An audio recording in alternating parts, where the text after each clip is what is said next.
വചനധ്യാനത്തിലേക്ക് കടക്കേണ്ടതുണ്ട്. വിശുദ്ധ മത്തായിയുടെ സുവിശേഷം 19-ാം അധ്യായം 27 മുതലുള്ള വചനങ്ങളെ നമ്മുടെ ചിന്തയ്ക്ക് ആധാരമാക്കിക്കൊണ്ട് വായിക്കാം. മത്തായി 19:27 മുതൽ.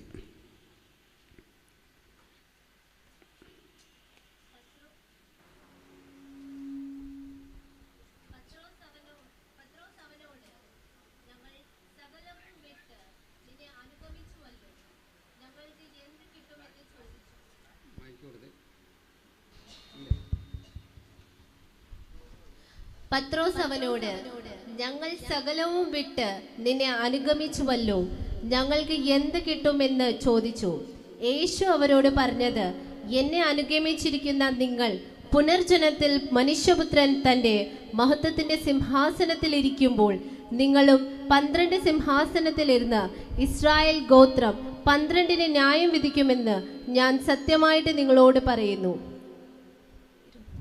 എൻ്റെ നാമം നിമിത്തം വീടുകളെയോ സഹോദരന്മാരെയോ സഹോദരികളെയോ അപ്പനെയോ അമ്മയെയോ മക്കളെയോ നിലങ്ങളെയോ വിട്ടുകളഞ്ഞവന് എല്ലാം 100 മടങ്ങ് ലഭിക്കും. അവൻ നിത്യജീവനെയും അവകാശമാക്കും. എങ്കിലും മുൻപന്മാർ പലർ പിൻപന്മാരും പിൻപന്മാർ മുൻപന്മാരും ആകും.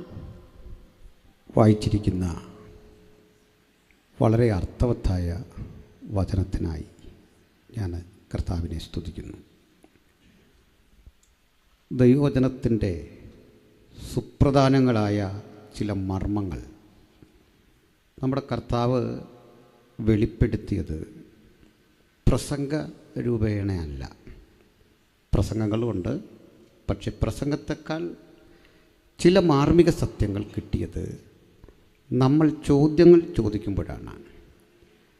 ആ ചോദ്യങ്ങൾ എന്ന് പറഞ്ഞാൽ സാധാരണ മനുഷ്യരുടെ ചോദ്യങ്ങളാണ്. ഉദാഹരണം പത്രോസ് അല്ലെങ്കിൽ യോഹന്നാൻ. ഇന്നിപ്പോൾ നമ്മുടെ യൂത്ത് ക്യാമ്പുകളിൽ ഒരു QA സെക്ഷനുണ്ട്.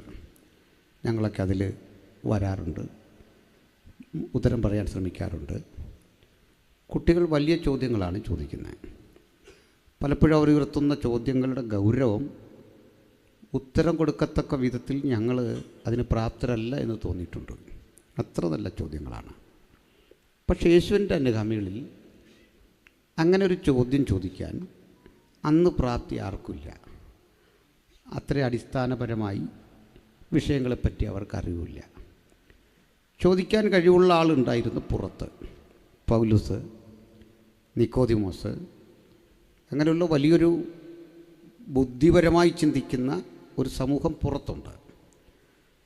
അവരോടാണ് യേശു സംസാരിച്ചതെങ്കിൽ ബൈബിളിൻ്റെ രൂപം ഇതായിരിക്കില്ല, നമുക്ക് മനസ്സിലാവത്തില്ല. അതൊരു ബൗദ്ധിക മേഖലയിൽ തന്നെ ഒതുങ്ങും. നമുക്ക് പിടികിട്ടാത്ത വലിയ തത്വചിന്തകളായി അതവിടെ നിൽക്കും.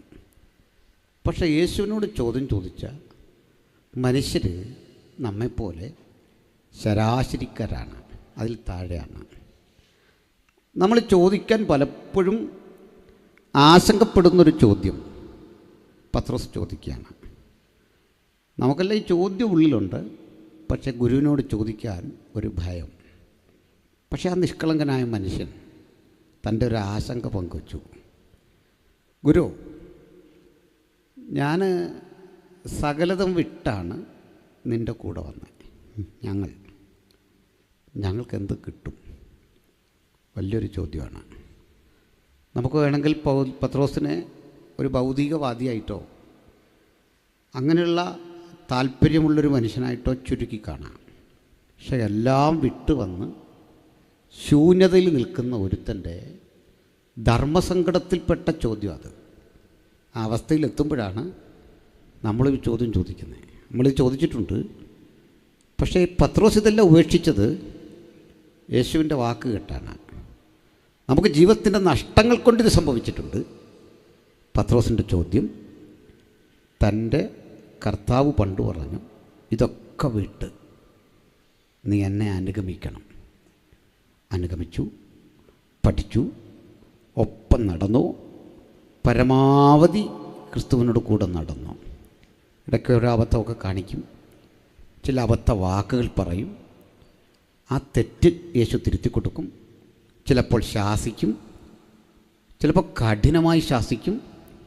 ഒരു ഘട്ടത്തിൽ സാത്താനെ എന്നൊരാ വിളിച്ചു. നമ്മളാണെങ്കിൽ അന്ന് ശാരവും വിട്ട് ചർച്ചക്കോടി പോവും. ചർച്ചക്കോടിലാണ് IPC പോവും. ഇതൊന്നും ഒത്തില്ലേ? കാരണം ന്യായമുണ്ട്. അങ്ങനെയൊക്കെ വിളിക്കാവോ? അത്രയും കട്ടിക്കല്ലേ? അത് റീസണബിളാണ്. അടുത്ത ചർച്ച ചേർക്കുകയും ചെയ്യും. ചെന്നാൽ എന്തു പറയും? നമുക്കൊരു ധാരണയൊക്കെ ഉണ്ടെങ്കിലും എന്താ പോരാൻ കാരണം? എന്നെ സാത്താനെന്ന് വിളിച്ചു. എന്നാൽ നീ ഇവിടെ കുടിക്കൂ. കാരണം അത് വലിയൊരു പ്രശ്നം തന്നെയാണ്, അല്ലേ? ഒരുപക്ഷെ നമ്മൾ പിളർന്നാലും ഇങ്ങനെയൊക്കെ ഇരിക്കട്ടെ എന്ന് ഓർത്തായിരിക്കും ദൈവം നമ്മളെ ഇത്രയും പ്രസ്ഥാനമാക്കിയേ. അത് ഒരു നന്മയുണ്ട്, പോട്ടെ. പത്രോസിൻ്റെ കാര്യം ന്യായമാണ്. ഇത്ര കേട്ടിട്ടും അയാൾ യേശുവിനെ വിട്ടു പോകുന്നില്ല.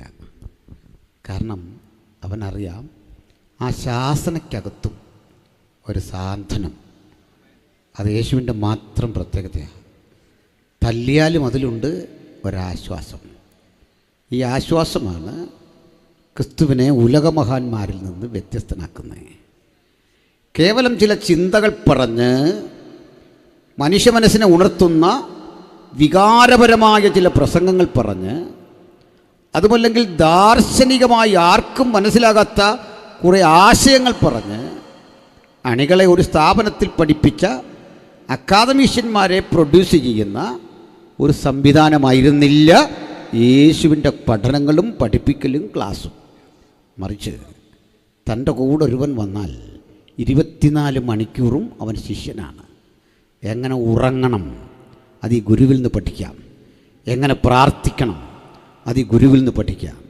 എങ്ങനെ പ്രസംഗിക്കണം അത് ഈ ഗുരുവിൽ നിന്ന് പഠിക്കാം. എങ്ങനെ നന്മ ചെയ്യണം അത് ഈ ഗുരുവിൽ നിന്ന് പഠിക്കാം. 24 hours അവർ യേശുവിൻ്റെ കൂടെയാണ്. ഈ കൂടെ എങ്ങനെ കുടുംബസന്ധാരണം അത് ഈ ഗുരു പഠിപ്പിക്കും.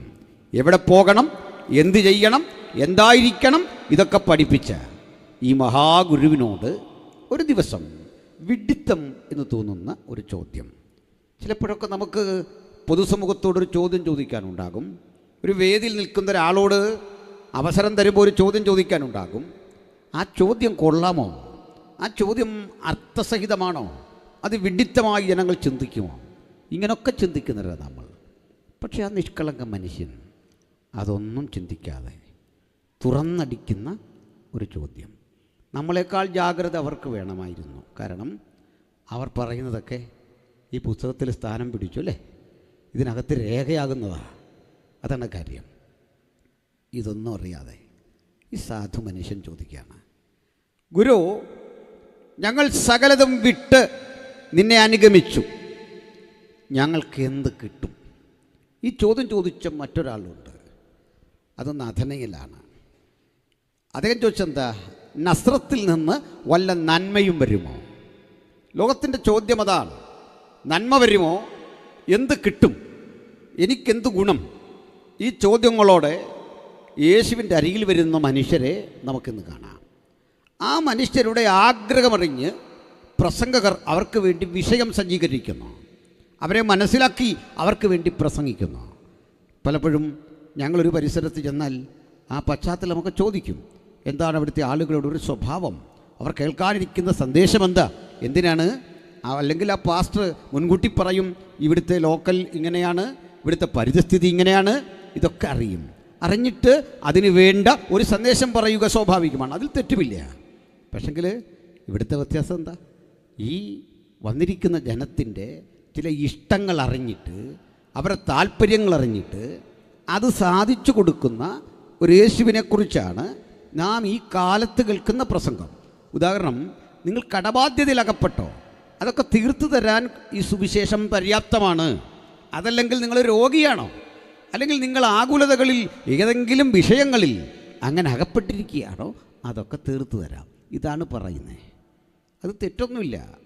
ഞങ്ങൾ ഇതിനെതിരെ അല്ല പറയുന്നത്. അത് എത്ര പെർസെൻ്റാണിത് പറയേണ്ടതെന്നുള്ളതാണ്.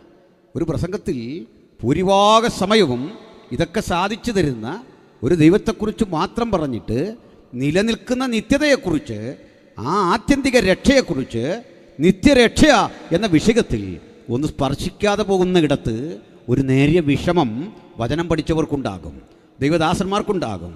കാത്തിരിക്കുന്നത് അതാണ്. കാരണം ഞാനും നിങ്ങളും ഈ ലോകത്തെന്ത് പ്രാപിച്ചോ, ഞാനും നിങ്ങളും ഈ ലോകത്തെന്ത് നേടിയോ, അതൊക്കെ ഒരു ദിവസം നശിക്കാനുള്ളതാണ്. നിലനിൽക്കുന്ന ഒരാശയം ലോകത്തോട് പറയുന്ന ഒരേ ഒരു സമൂഹം നമ്മളാണ്. ആത്യന്തിക രക്ഷയെക്കുറിച്ച് ലോകത്തെ പഠിപ്പിക്കുന്ന ഒരേ ഒരു സമൂഹം നമ്മളാണ്. ആ ഉത്തരവാദിത്വ ബോധം യേശു ഇവിടെ പ്രകടമാക്കുന്ന ഒരു രംഗം കാണാം. ഞാനിതിന് ഒരു ഉദാഹരണം പറഞ്ഞുകൊണ്ട് തുടങ്ങാം. ഇപ്പോൾ ഇലക്ഷൻ കഴിഞ്ഞു, പുതിയ ഇലക്ഷൻ വരികയാണ്. ഇപ്പോൾ ഇന്ന് ഇവിടേക്ക് വരുമ്പോൾ ഞാനൊരു 5 മിനിറ്റ് കൂടി നേരത്തെ വരേണ്ടതാണ്. പക്ഷേ നമ്മുടെ അടൂർ ആ ബൈപ്പാസിലൊരു പ്രോഗ്രാം നടക്കുകയാണ്. അപ്പോൾ പഴയ റോഡേ തന്നെ തിരിച്ച് നമുക്ക് വരേണ്ടി വന്നു. അപ്പോൾ ഇവിടെ നമ്മൾ ഇവരുടെ പ്രസംഗം കേൾക്കുക, എല്ലാ രാഷ്ട്രീയ കക്ഷികളുടെയും. ഒരു ആൾ പ്രസംഗിക്കുകയാണ്, നമ്മളത് കുറേ നേരം കേട്ടു. അത് കേട്ടാൽ നമുക്ക് തോന്നും ആ പാർട്ടിയാണ് ശരി. പിന്നാലെ അടുത്ത ആൾ വന്നാൽ നമുക്ക് തോന്നും അതും ശരിയാണ്. കാരണം ഇവരെല്ലാം ഒരു ശരിയാണ് പറയുന്നത്. അവർ പറഞ്ഞെന്താണ്? നമ്മുടെ നന്മയ്ക്ക് വേണ്ടി അവരെന്തൊക്കെ ചെയ്യും ഇത് പറയുന്നത്. പഞ്ചായത്തിൽ നമ്മൾ വോട്ട് ചെയ്താൽ, അല്ലെങ്കിൽ മുനിസിപ്പാലിറ്റിയിൽ വോട്ട് ചെയ്താൽ അവരെന്തൊക്കെ നമുക്ക് ചെയ്തു തരും. നമുക്ക് റോഡ് വെട്ടിത്തരും, ഉള്ള റോഡ് ടാർ ചെയ്ത് തരും, നമുക്ക് വെളിച്ചം തരും, വെള്ളമില്ലാത്തിടത്ത് ശുദ്ധജലം എത്തിക്കും, ഹോസ്പിറ്റലുകളുണ്ടാക്കും. ഇതൊക്കെ തന്നെയാണ്. അതൊക്കെ അവർ ചെയ്യുന്നുണ്ട്, ഇല്ലെന്ന് പറയാൻ വയ്യ. നമ്മളിതൊക്കെ അനുഭവിച്ചിട്ട് പറയും ഇതൊന്നും കൊള്ളൂല എന്ന് പറയല്ലേ. നമ്മൾ അവർ വെട്ടിയ റോഡിൽ കൂടെ വന്നേ, ആ വെളിച്ചമാണ് ഈ വഴിയിലെല്ലാം ഉള്ളത്. ആ വെള്ളം നമ്മൾ കുടിക്കുന്നത്. കേന്ദ്ര സർക്കാരാണെങ്കിലും കേരള സർക്കാരാണെങ്കിലും പ്രതിപക്ഷമാണെങ്കിലും ഇവരൊക്കെ ആവശ്യമാണ്. അത് ബൈബിളിൽ കൊണ്ടവരൊക്കെ ആവശ്യമാണ്. അവരെ തള്ളാനാവില്ലല്ലേ. ദൈവം ആക്കിയത് അവരെന്നും ബൈബിളിലുണ്ട്. ഗവൺമെൻറ്റുകളെ ദൈവം ആക്കി, അങ്ങനെയാണ് കാണേണ്ടത്. അപ്പോൾ ഇതിൻ്റെ എല്ലാം പിന്നിൽ അണികളുണ്ട്, ആളുകളുണ്ട്, അവരെ പിന്തുണയ്ക്കുന്നവരുണ്ട്. നമ്മളും മനസാക്ഷിക്കനുസൃതമായിട്ട് വോട്ട് ചെയ്യാറുണ്ട്. ഒരു കക്ഷി രാഷ്ട്രീയമില്ലാതെ ഒരു മനസാക്ഷി എന്താണ് യുക്തമെന്ന് തോന്നുന്ന വഴിയിൽ ചിന്തിക്കാറുണ്ട്. പക്ഷെ ഒരു കാര്യം, ഒരു നേതാവ് വന്ന് പ്രസംഗിക്കുകയാണ്. വെള്ളം ഇപ്പോൾ ഈ കിട്ടുന്ന വെള്ളമൊക്കെ ഉള്ളൂ, പുതുതായിട്ട് ഒരു പദ്ധതി നമുക്കില്ല. പിന്നെ ഉള്ള വെള്ളം കൊണ്ടൊക്കെ അഡ്ജസ്റ്റ് ചെയ്തോണം. റോഡ് പുതുതായിട്ട് വെട്ടത്തില്ല, പാലമൊന്നും ഇനിയും പണിയൊന്നും ഓർക്കണ്ട, വാക്സിനുകളോ ഹോസ്പിറ്റലോ ഒന്നും ഉണ്ടാവില്ല എന്ന് പറഞ്ഞാൽ നമ്മൾ ആ പാർട്ടിയുടെ കൂടെ നിൽക്കുമോ? ഇല്ല. എന്താ കാര്യം? നമുക്കെന്തെങ്കിലും കിട്ടണം, ഗുണങ്ങളുണ്ടാവണം. നമുക്ക് വേണ്ടെങ്കിൽ വേണമെന്നവർക്ക് കിട്ടണം അല്ലേ. ഞാൻ ഇടയ്ക്ക് ഒരു യോഗത്തിൽ പറഞ്ഞു, അതൊരു രസകരവും ചിന്തനീയമായൊരു കാര്യമാണ്. ഒരമ്മച്ചി, സാധുവായൊരമ്മച്ചി ചില നാൾക്ക് മുമ്പ് എന്നോട് പറഞ്ഞു, അവിടുത്തെ ഗ്രാമപഞ്ചായത്ത് മെമ്പർ ഒരു പണി തന്നു. എന്താണെന്ന് ചോദിച്ചു. അതെൻ്റെ കാർഡ് BPL ആയിരുന്നു, അത് APL ആക്കി. ഞാൻ പറഞ്ഞ നല്ല കാര്യമല്ലേ, ദാരിദ്ര്യം മാറാൻ അമ്മച്ചി എത്ര പ്രാർത്ഥിച്ചതാണ്, പാസുമാർ എത്ര കഷ്ടപ്പെട്ട് പ്രാർത്ഥിച്ച ഈ കഷ്ടപ്പാടൊന്ന് മാറാൻ. അപ്പോൾ ദൈവം അത് ഉറപ്പിച്ചു തന്നാണ് ഈ കാർഡ്. അമ്മച്ചി പാവമായിരുന്നു. അമ്മച്ചി ഹല്ലേലൂയാന്ന്, എനിക്കിനി കാർഡ് ഒന്നും മാറണ്ടെന്ന് അല്ലേ. എന്തിനാ ഇത് പറഞ്ഞേ? ഞാൻ എല്ലാ ദൈവമക്കളും പറയും നിങ്ങളിത് വാങ്ങരുത്. വേറൊന്നുമല്ല, നമ്മളെക്കാൾ പാവപ്പെട്ടവർക്കുള്ളതാണ് അതല്ലേ. കിട്ടുന്നതെല്ലാം ഇനി പോരട്ടെന്ന് പറയാൻ നോക്കുമോ? പാടില്ല. അത് ഇപ്പം മുമ്പേ പറഞ്ഞ പോലെ അത് വാങ്ങേണ്ട ഗതികേടുള്ളൊരു പെന്തിക്കുസ്തുകാരനുണ്ടെന്ന് എനിക്ക് തോന്നുന്നില്ല. ഉള്ളവരുണ്ടെങ്കിൽ നമുക്കൊക്കെ സഹായിക്കണം അല്ലേ, അത് സത്യം. പക്ഷേ എത്ര കിട്ടിയാലും ഗവൺമെൻറ് ആകട്ടെ രാഷ്ട്രമാകട്ടെ അതെല്ലാം ഇങ്ങോട്ട് പോരട്ടെ പോരട്ടെ പോരട്ടെ. ഈ മനസ്സൊന്ന് മാറണ്ടേ? അയ്യോ സന്തോഷമില്ല ആർക്കും. ഇതെല്ലാം ഇനി പോരട്ടെ. പ്രാർത്ഥിക്കുമ്പോഴും നമ്മൾ ഇനി കിട്ടട്ടെ പോരട്ടെ അല്ലേ. ഇങ്ങനെയാണ് നമുക്ക് മാറണം. അതിലേക്കാണ് വരുന്നത്. വിരോധമുണ്ടോ? ഇല്ല. ഞാൻ ശാന്തമായിട്ട് പറഞ്ഞ തന്നെ വിരോധം ഉണ്ടെന്ന് തോന്നുന്നല്ലേ സഹോദരിമാർക്ക് അങ്ങോട്ട്. അത് പാസ്റ്റർ സുഭാഷൊക്കെ നാളെ വരുമ്പോൾ അതൊക്കെ നല്ല 20-20 ബാറ്റിങ്ങാണ്. ഇതൊരു ടെസ്റ്റ് ബാറ്റിങ്ങിൻ്റെ സാറിനത് മനസ്സിലായില്ലെന്ന് തോന്നുന്നല്ലേ. പോട്ടെ. അതിനൊരു വഴിയുള്ളൂ. ഞങ്ങളുടെ അടുത്തൊരു അച്ഛന് കുഞ്ഞുങ്ങൾ ഈ ക്രിക്കറ്റ് കാണുന്നത് ഭയങ്കര എതിരായിരുന്നു. അതിന് ഇവിടെ കാണിക്കത്തില്ല. അതുകൊണ്ട് ഇവൻ അടുത്ത വീട്ടിൽ പോയി കാണും. ഇവനെ പിന്തിരിപ്പിക്കാൻ പോയി ഈ കളി ഇയാളങ്ങ് പഠിച്ചു. ഈ അപ്പച്ചനിത് പഠിച്ചിട്ട് പുള്ളി പോയിരുന്ന് കാണാൻ തുടങ്ങി എന്ന് പറഞ്ഞാൽ ആയിരുന്നപ്പോട്ടെ. അപ്പോഴേ ഇവിടെ പറഞ്ഞെന്താ, ഒരു നേതാവ് നിങ്ങൾക്കൊന്നും പ്രത്യേകിച്ച് തരില്ല. തരുന്ന കാര്യം കൂടെ പറഞ്ഞു. കണ്ണീര്, ദുഃഖം, ഒറ്റപ്പെടൽ, പ്രതിസന്ധി, കഷ്ടത, ഇങ്ങനെ പറഞ്ഞ അണികളെ കൂട്ടിയ ഒറ്റ നേതാവേ ഉള്ളൂ. ആ നേതാവ് നമ്മുടെ കർത്താവായ യേശുവാണ്. ഹല്ലേലൂയ. കുഞ്ഞുങ്ങളെ, ലോകത്തിൽ കഷ്ടമുണ്ട്. എന്നെ അനുഗമിക്കുന്നവൻ തൻ്റെ ക്രൂശ് എടുത്ത് എന്നെ അനുഗമിക്കണം. അങ്ങനെ അനുധാവനം ചെയ്യുന്നവനെ നോക്കി പറഞ്ഞു, കഷ്ടമുണ്ട്, വേദനയും രോഗവും ആശങ്കയും ഒക്കെ ഉണ്ട്. എന്നിട്ട് അടുത്ത വാക്കാ പവർഫുള്ള്, എങ്കിലും ധൈര്യപ്പെടണം. കഷ്ടതയിലൊന്ന് ധൈര്യപ്പെടണം, വേദനയിലൊന്ന് ധൈര്യപ്പെടണം. വചനം പറയാം, മഹാപ്രതിഫലമുള്ള നിങ്ങളുടെ ധൈര്യം. ബാക്കി എല്ലാത്തിനും പ്രതിഫലമേ ഉള്ളൂ. ചായ കൊടുത്താൽ, ആഹാരം കൊടുത്താൽ, സ്വതന്ത്രകാഴ്ച കിട്ടാൽ പ്രതിഫലം. മഹാപ്രതിഫലം ഒന്നിന് വച്ചിട്ടുണ്ട്, ധൈര്യം. ആമുഖമായിട്ട് അതുകൊണ്ട് തന്നെ പറയട്ടെ, സ്കാനിങ് റിപ്പോർട്ട് കണ്ടിട്ട് ഭാരപ്പെടുകയല്ല ചെയ്യേണ്ടത്, ധൈര്യം. ഡോക്ടർ എഴുതിയ കുറിപ്പടി കണ്ടിട്ട് ഭാരപ്പെടുകയല്ല വേണ്ടത്, മഹാപ്രതിഫലമുള്ള ധൈര്യം. ജപ്തി നോട്ടീസ് കണ്ടിട്ട് ഭാരപ്പെടുകയല്ല വേണ്ടത്, മഹാപ്രതിഫലമുള്ള ധൈര്യം. ചിലത് നഷ്ടപ്പെടുന്ന ഇടത്ത് മറ്റു ചിലതിനെ തന്നുകൊണ്ട് നമുക്ക് വേണ്ടതറിഞ്ഞ് പ്രവർത്തിക്കുന്ന ഒരു മഹാദൈവത്തിൻ്റെ സാന്നിധ്യം ഇന്ന് രാത്രി നമ്മുടെ കൂടെയുണ്ട്. ആകുലതകളെ മുഴുവൻ അവൻ്റെ മേലിട്ടിട്ട് നമുക്കൊന്ന് റിലാക്സ് ചെയ്തിരുന്ന് ദൈവവചനം കേൾക്കണം. സന്തോഷമല്ലേ? ഹൃദയം തുറന്ന് കർത്താവിങ്കിൽ ഏൽപ്പിച്ച് പ്രാർത്ഥനയോടെ നമുക്ക് ദൈവസന്നിധിയിലായിരിക്കാം. ഹല്ലേലൂയ. നമുക്ക് ഈ സന്ദർഭത്തിലേക്കും ഈ വിഷയത്തിലേക്കും ഒന്ന് അടുത്തു വരാം. ആദ്യം നമ്മുടെ പക്കലുള്ള ബൈബിളിലെ 4 സുവിശേഷങ്ങൾ, 4 സുവിശേഷ രചനകൾ. വാസ്തവത്തിൽ അത് സമ്പൂർണ്ണ അളവിൽ യേശുവിൻ്റെ ജീവചരിത്രമല്ല. കാരണം യേശുവിൻ്റെ ജീവചരിത്രം എഴുതാൻ സാധിക്കില്ലെന്നാണ് യോഹന്നാൻ പറയുന്നത്. പൂർണ്ണമായിട്ട് യേശു ചെയ്ത മറ്റു പലതുകൊണ്ട് അത് ഗ്രന്ഥമാക്കാനൊന്നും കഴിയില്ല. നമുക്ക് അനിവാര്യമുള്ള ചിലതാണ് ഇതിൽ രേഖപ്പെടുത്തിയിട്ടുള്ളത്. 4 സുവിശേഷം. പലപ്പോഴും വിശ്വാസ സമർത്ഥന രംഗത്ത് പ്രവർത്തിക്കുന്ന ഒരാളെന്ന നിലയിൽ ആളുകൾ ചോദിക്കുന്ന ചോദ്യങ്ങളിലൊന്നാണ്, എന്തിനാണ് 4 സുവിശേഷം? ഈ 4 സുവിശേഷങ്ങളുടെ വായന ആളുകളിൽ ഉളവാക്കുന്ന ചില പ്രശ്നങ്ങളില്ലേ? ഉദാഹരണം, ഒരാൾ പറയുന്നു, അവൻ യെരിഹോവിലേക്ക് വന്നാറേ ഒരു കുരുടനെ സുഖപ്പെടുത്തി. മറ്റൊരാൾ പറയുന്നു, അവൻ യെരിഹോവിൽ നിന്ന് പോയാറെ ഒരു കുരുടനെ സുഖപ്പെടുത്തി. ഈ വാക്യമെടുത്ത ആൾ ചോദിക്കും, ഇത് രണ്ടും ദൈവവചനമാണെങ്കിൽ ചെറിയൊരു വാക്കിൻ്റെ വ്യത്യാസമുള്ളെങ്കിലും ഇതെന്തുകൊണ്ട് ഇങ്ങനെ പറ്റി? വന്നാറെയാണോ പോയപ്പോഴാണോ? സംഗതി ചെറുതാ, പക്ഷെ വചനമല്ലേ. 4 പേര് എഴുതിയപ്പോൾ എഴുത്തിൽ ഇങ്ങനെ വന്നത് പിശകാണോ? ഞങ്ങൾ പറയാം, അത് പിശകൊന്നുമല്ല. അങ്ങനെയെങ്കിൽ ഒരു സുവിശേഷം പോരെ, ഒരു കാര്യം പോരെ. അത് ഒരേ കാര്യം ആവർത്തിച്ചാൽ ഇതൊന്ന് എഡിറ്റ് ചെയ്ത് പ്രസിദ്ധീകരിച്ചുകൂടെ? ഞാൻ ശ്രീ പി ഗോവിന്ദപിള്ളയുടെ അത്തരം ഒരു ലേഖനം കണ്ടിട്ടുമുണ്ട്. Bible edit ചെയ്യേണ്ടിയിരുന്നു. കാരണം അത് ഒത്തിരി ലേഖനങ്ങളൊക്കെ ഇതിനകത്തുണ്ട്. അതിൽ പലതും ആവശ്യമില്ല. യേശുവിൻ്റെ കാര്യം തന്നെ 4 പേര് എഴുതിയിട്ടുണ്ട്. വായന സുഗമമാക്കാൻ അതിലൊരാൾ മതിയായിരുന്നു. അത് ഇന്ന കാര്യങ്ങൾ വേണ്ടിയിരുന്നില്ല. ഈ ഡബിലറ്റ് എന്നൊരു പ്രയോഗമുണ്ട്. അതായത് ഡബിലറ്റ് എന്ന് പറഞ്ഞാൽ മുമ്പ് പറഞ്ഞ കാര്യം അതുപോലെ വീണ്ടും പറഞ്ഞു പോകുമ്പോൾ അതൊക്കെ ഒരു പ്രശ്നമല്ലേ എന്നിങ്ങനെ ചോദിക്കുന്ന ഒരു ലേഖനം വായിച്ചിട്ടുണ്ട്. എന്താ ഇതിൻ്റെ അർത്ഥം എന്നറിയണ്ടേ? 4 പേരാണ് സുവിശേഷ രചയിതാക്കൾ. 4 പേർക്ക് 4 വിധ ലക്ഷ്യങ്ങളുണ്ട് ഇതെഴുതുമ്പോൾ. ഇതെഴുതുന്ന ആളുകൾ പ്രൊഫഷണലി അതിനുവേണ്ടി തയ്യാറായ അത്തരം പ്രാപ്തരായ ആളുകളല്ല, സാഹിത്യമേന്മയുള്ള ആളുകളല്ല, സാഹിത്യകാരന്മാരല്ല. അവരുടെ പശ്ചാത്തലം പരതുക. 1-ാം സുവിശേഷം എഴുതിയ മത്തായി ഒരു ചുങ്കം പിരിവുകാരനാണ്. അദ്ദേഹത്തിൻ്റെ ലോകം കണക്കുകളുടേതാണ്. അദ്ദേഹത്തിൻ്റെ ലോകം തുക എത്ര കിട്ടാനുണ്ട്, ബാക്കി എത്ര ലഭിക്കാനുണ്ട്, ഇനി ആരൊക്കെ തരാനുണ്ട്, ഇത്തരം അന്വേഷണങ്ങളതാണ്. അക്ഷരങ്ങളുടെയും അക്കങ്ങളുടെയും ലോകത്തുകൂടി ഭരണകൂടത്തിന് സമ്പത്തുണ്ടാക്കി കൊടുത്ത് അതിൻ്റെ ഒരു ഓഹരി ശമ്പളമായി കൈപ്പറ്റിക്കൊണ്ട് ജീവിക്കുന്ന ഈ മനുഷ്യനെ ആളുകൾ വെറുത്തിരുന്നു. വെറുക്കാൻ കാരണം എല്ലാ വസ്തുക്കൾക്കും നികുതി കൊടുത്ത് ആളുകൾ ബുദ്ധിമുട്ടിയിരുന്നൊരു കാലം. 3 തരണ ഭരണക്രമത്തിന് നികുതി കൊടുക്കണമായിരുന്നു. ഒന്നാമതായി രാജ്യം ഭരിക്കുന്ന, നാട് ഭരിക്കുന്ന നാട്ടുരാജാക്കന്മാരുണ്ടല്ലോ, ഹെരോദാവിനെ പോലെ, അവർക്ക് നികുതി കൊടുക്കണം.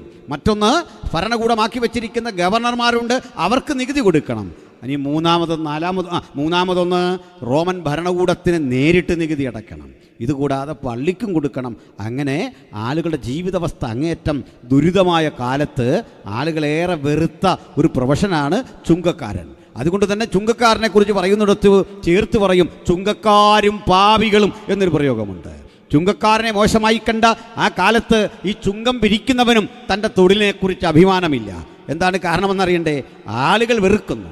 ചിലതരം തൊഴിലുകൾ എങ്ങനെയാണെന്നേ, ആ തൊഴിൽ ഇടപെടുന്ന ആളുകളെ ആളുകൾ വെറുക്കുന്നു. നമ്മുടെ സേവനത്തിന് വേണ്ടി, നമ്മെ രക്ഷിക്കാൻ വേണ്ടി തുനിയുന്ന ആളുകളെ ചിലപ്പോൾ മനുഷ്യൻ വെറുക്കുന്നു. പ്രാണൻ രക്ഷിക്കാൻ വേണ്ടി ഇടപെടുന്ന പോലീസ് ഓഫീസേഴ്സുണ്ട്. ചിലതരം പ്രവണതകളാൽ ആളുകൾ അവരെ വെറുക്കുന്നു. ഒരു പ്രശ്നം അവർക്ക് വന്നാൽ പൊതുജനങ്ങളൊപ്പം നിൽക്കാതെ വരുന്നു. എന്താണ് കാരണം? ആ പ്രൊഫഷൻ്റെ പ്രശ്നമല്ല, ആ പ്രൊഫഷനോട് സ്വീകരിച്ച ചിലതരുടെ സമീപനങ്ങൾ അവരെ ഒറ്റപ്പെടുത്തി കളയുന്നു. ഇങ്ങനെ വരുന്ന ഘട്ടമില്ലേ? നമ്മുടെ നികുതി പിരിക്കാൻ ആൾ വരികയാണ്, അവരെ സമീപനം നിമിത്തം ചിലപ്പോൾ നമ്മൾ അവരുടെ രീതികളെ വെറുക്കുന്നു, ആളുകൾ വെറുക്കുന്നു. കൂടെ ഒരു കാര്യം, ഇവരുടെ കയ്യിലിരിപ്പും മോശമായിരുന്നു ഈ ചുങ്കം പിരിവുകാരുടെ.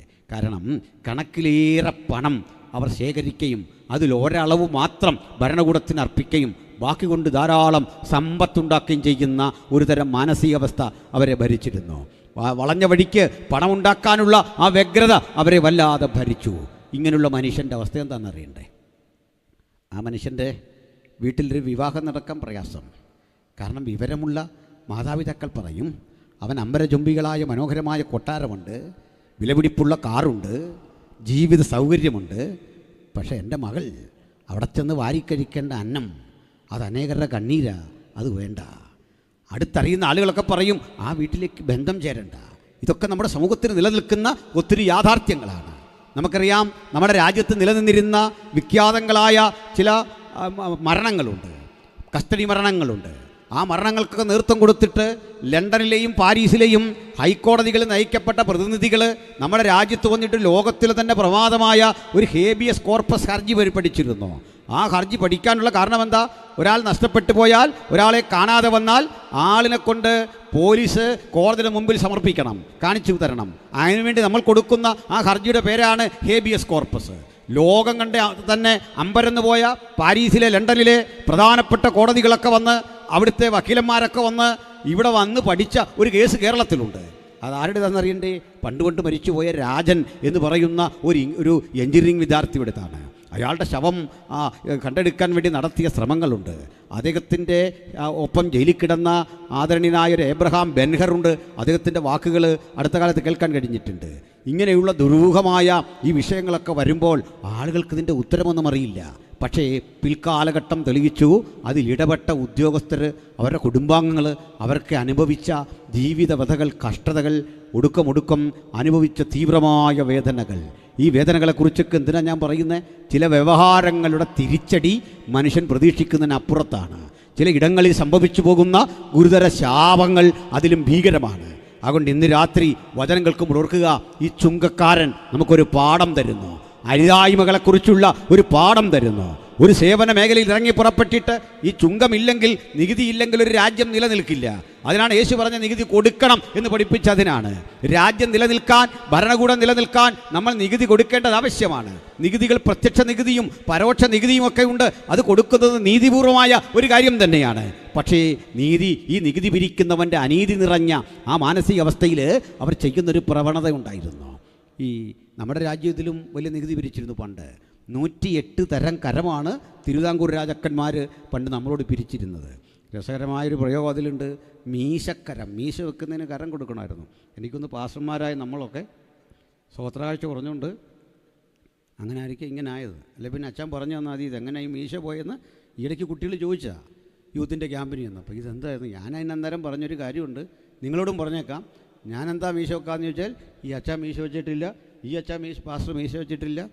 അതൊക്കെ നോക്കിയപ്പോൾ എനിക്കും തോന്നി ഇങ്ങനെ ചെയ്യണമെന്ന്. അതാണ് താടി വെക്കണമെന്നൊക്കെ ഉണ്ടായിരുന്നു, ഇടയ്ക്ക് കുറച്ചാൾ വെക്കുമായിരുന്നു. അതിൽ ഇവിടെ മാത്രമായിട്ടൊരു നര വന്നപ്പോൾ കുട്ടികൾ ചോദിക്കാൻ തുടങ്ങി, ഈ ജീവനോട് എന്തിനാണ് മൂക്കി പഞ്ഞി വെക്കുന്നതെന്ന്. ഇവിടെ മാത്രമുള്ളൂ, അതുകൊണ്ടാണ് ജീവനോടെ നടക്കുക. അപ്പോൾ ഇങ്ങനെയൊക്കെയുള്ള പ്രശ്നമുണ്ട്. അന്ന് മീശക്കരം ഒരു 100 കൊല്ലം മുമ്പ് ഇവിടെ കൊടുക്കണം. മീശ വെക്കാൻ കരം, മനുഷ്യാവസ്ഥ ഓർത്ത് തമാശ തോന്നും. 108 വിധ കരം. ഏഴ, കോഴ, അങ്കം, ചുങ്കം, നടക്കരം, കുടിക്കരം, ഒത്തിരി കരങ്ങളുണ്ട്. ചില കരത്തിൻ്റെ ഒന്നും പേര് മനുഷ്യസമക്ഷം പറയാൻ പറ്റില്ല, സെൻസർ ചെയ്ത് പറയണം. ഞാൻ ഓഗസ്റ്റ് 15 ബന്ധപ്പെട്ടൊരു പ്രസംഗത്തിൽ അതൊക്കെ റെക്കോർഡ് ചെയ്തിട്ടുണ്ട്. പോട്ടെ, എന്തിനാ പറഞ്ഞത്? അപ്പോൾ ഇതൊരു വിചിത്രമായ കാര്യമല്ല. ജനിച്ചു വീണാൽ കരം കൊടുക്കണമായിരുന്നു ഇസ്രായേലിൽ. അതിനാണ് യേശു പറഞ്ഞത്, കർത്താവിൻ്റെ അടുത്ത് എന്നിട്ട് ചോദിച്ചു കരം കൊടുക്കണമെന്ന് ചോദിച്ചാൽ കൊടുക്കണം.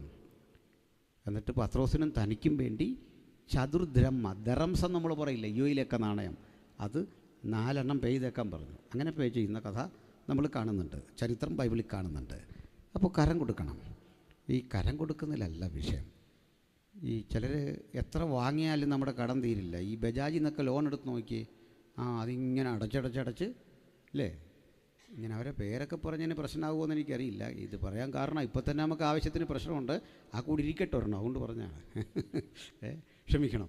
അപ്പോൾ ഇത് തീരുകയല്ല, പണം ഇങ്ങനെ കിടക്കും അല്ലേ, എങ്ങനെയാണ് ക്യാപിറ്റൽ തിരികല്ല, പലിശ ഇങ്ങനെ കൊടുത്തുകൊണ്ടിരിക്കണം, സ്വയം ഇങ്ങനെ നമ്മൾ നശിക്കുകയാണ്. അപ്പോൾ ഇതുപോലായിരുന്നു ഇവിടെ ഈ പ്രളയം വന്നപ്പോൾ ഈ കണക്കെഴുതി എത്ര നോക്കിയിട്ടും തീരുന്നില്ല ഉദ്യോഗസ്ഥന്മാർ. അവസാനം ഈ കിട്ടിയ കോടിക്കണക്കിന് പൈസയുടെ ഇപ്പുറത്തെഴുതി യാത്രാബത്ത ഇത്ര, ദിനബത്ത ഇത്ര, എത്ര എഴുതിയിട്ടും തീരാതെ വന്നപ്പോൾ മേലുദ്യോഗസ്ഥനെ വിളിച്ചു, സാറേ ഇത് ഒപ്പിക്കാൻ പറ്റുന്നില്ല. പുള്ളി പറഞ്ഞാൽ ആ കണക്കല്ല അപ്പുറത്തോട്ട് എഴുതാൻ പറഞ്ഞു തുക. ആ തുക എഴുതിയപ്പോൾ ഇദ്ദേഹം ഇപ്പുറത്ത് എഴുതി പിടിപ്പിച്ചെന്നാണ് പറയുന്നത്, ബത്തയ്ക്കുള്ള കിത്ത, ഈ ബാക്കി തുക. നടന്നാണോന്നറിയില്ല, നടക്കാതിരിക്കട്ടെ. ചുരുക്കി പറഞ്ഞാൽ ഇങ്ങനെ ഈ കരം പിരിക്കാൻ വരുന്നവൻ്റെ വിഷയം ഇതാ. മരെന്ത് ചെയ്യും? അങ്ങ് പിരിക്കുക, മനസാക്ഷി ഉണ്ടാവില്ല. ഇതിനകത്തൊരു ക്രൂരത പറയാം. ഒരു മനുഷ്യൻ മരിച്ചാൽ ജൂതന്മാർ അന്നേരം അടക്കുന്ന ഒരു രീതിയാണുള്ളത്. ഈ ബോഡിയുടെ സ്റ്റിഫ്നെസ് ഉണ്ടല്ലോ, അത് മാറും മുമ്പ് അടക്കണമെന്നാണ് അവരുടെ രീതി. തെളിവ് തരാം. നമ്മുടെ അനന്യാസ് മരിച്ചു, സഫീര വരാൻ വേണ്ടി കാത്തുന്നില്ല.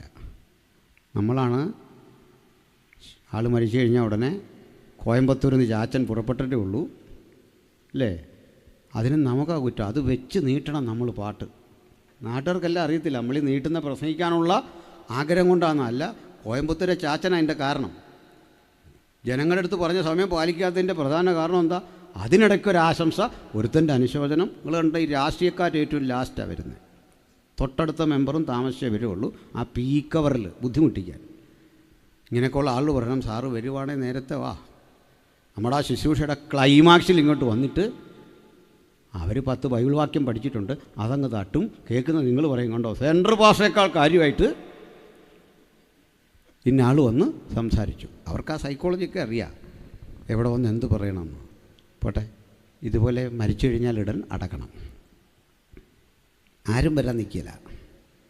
പക്ഷെ അവിടെ ചുങ്കക്കാരിയെല്ലും അടക്കാൻ തുടങ്ങി പറയാം, അവിടെ നിർത്ത്, കർമ്മമൊക്കെ ചെയ്യണ്ടേ.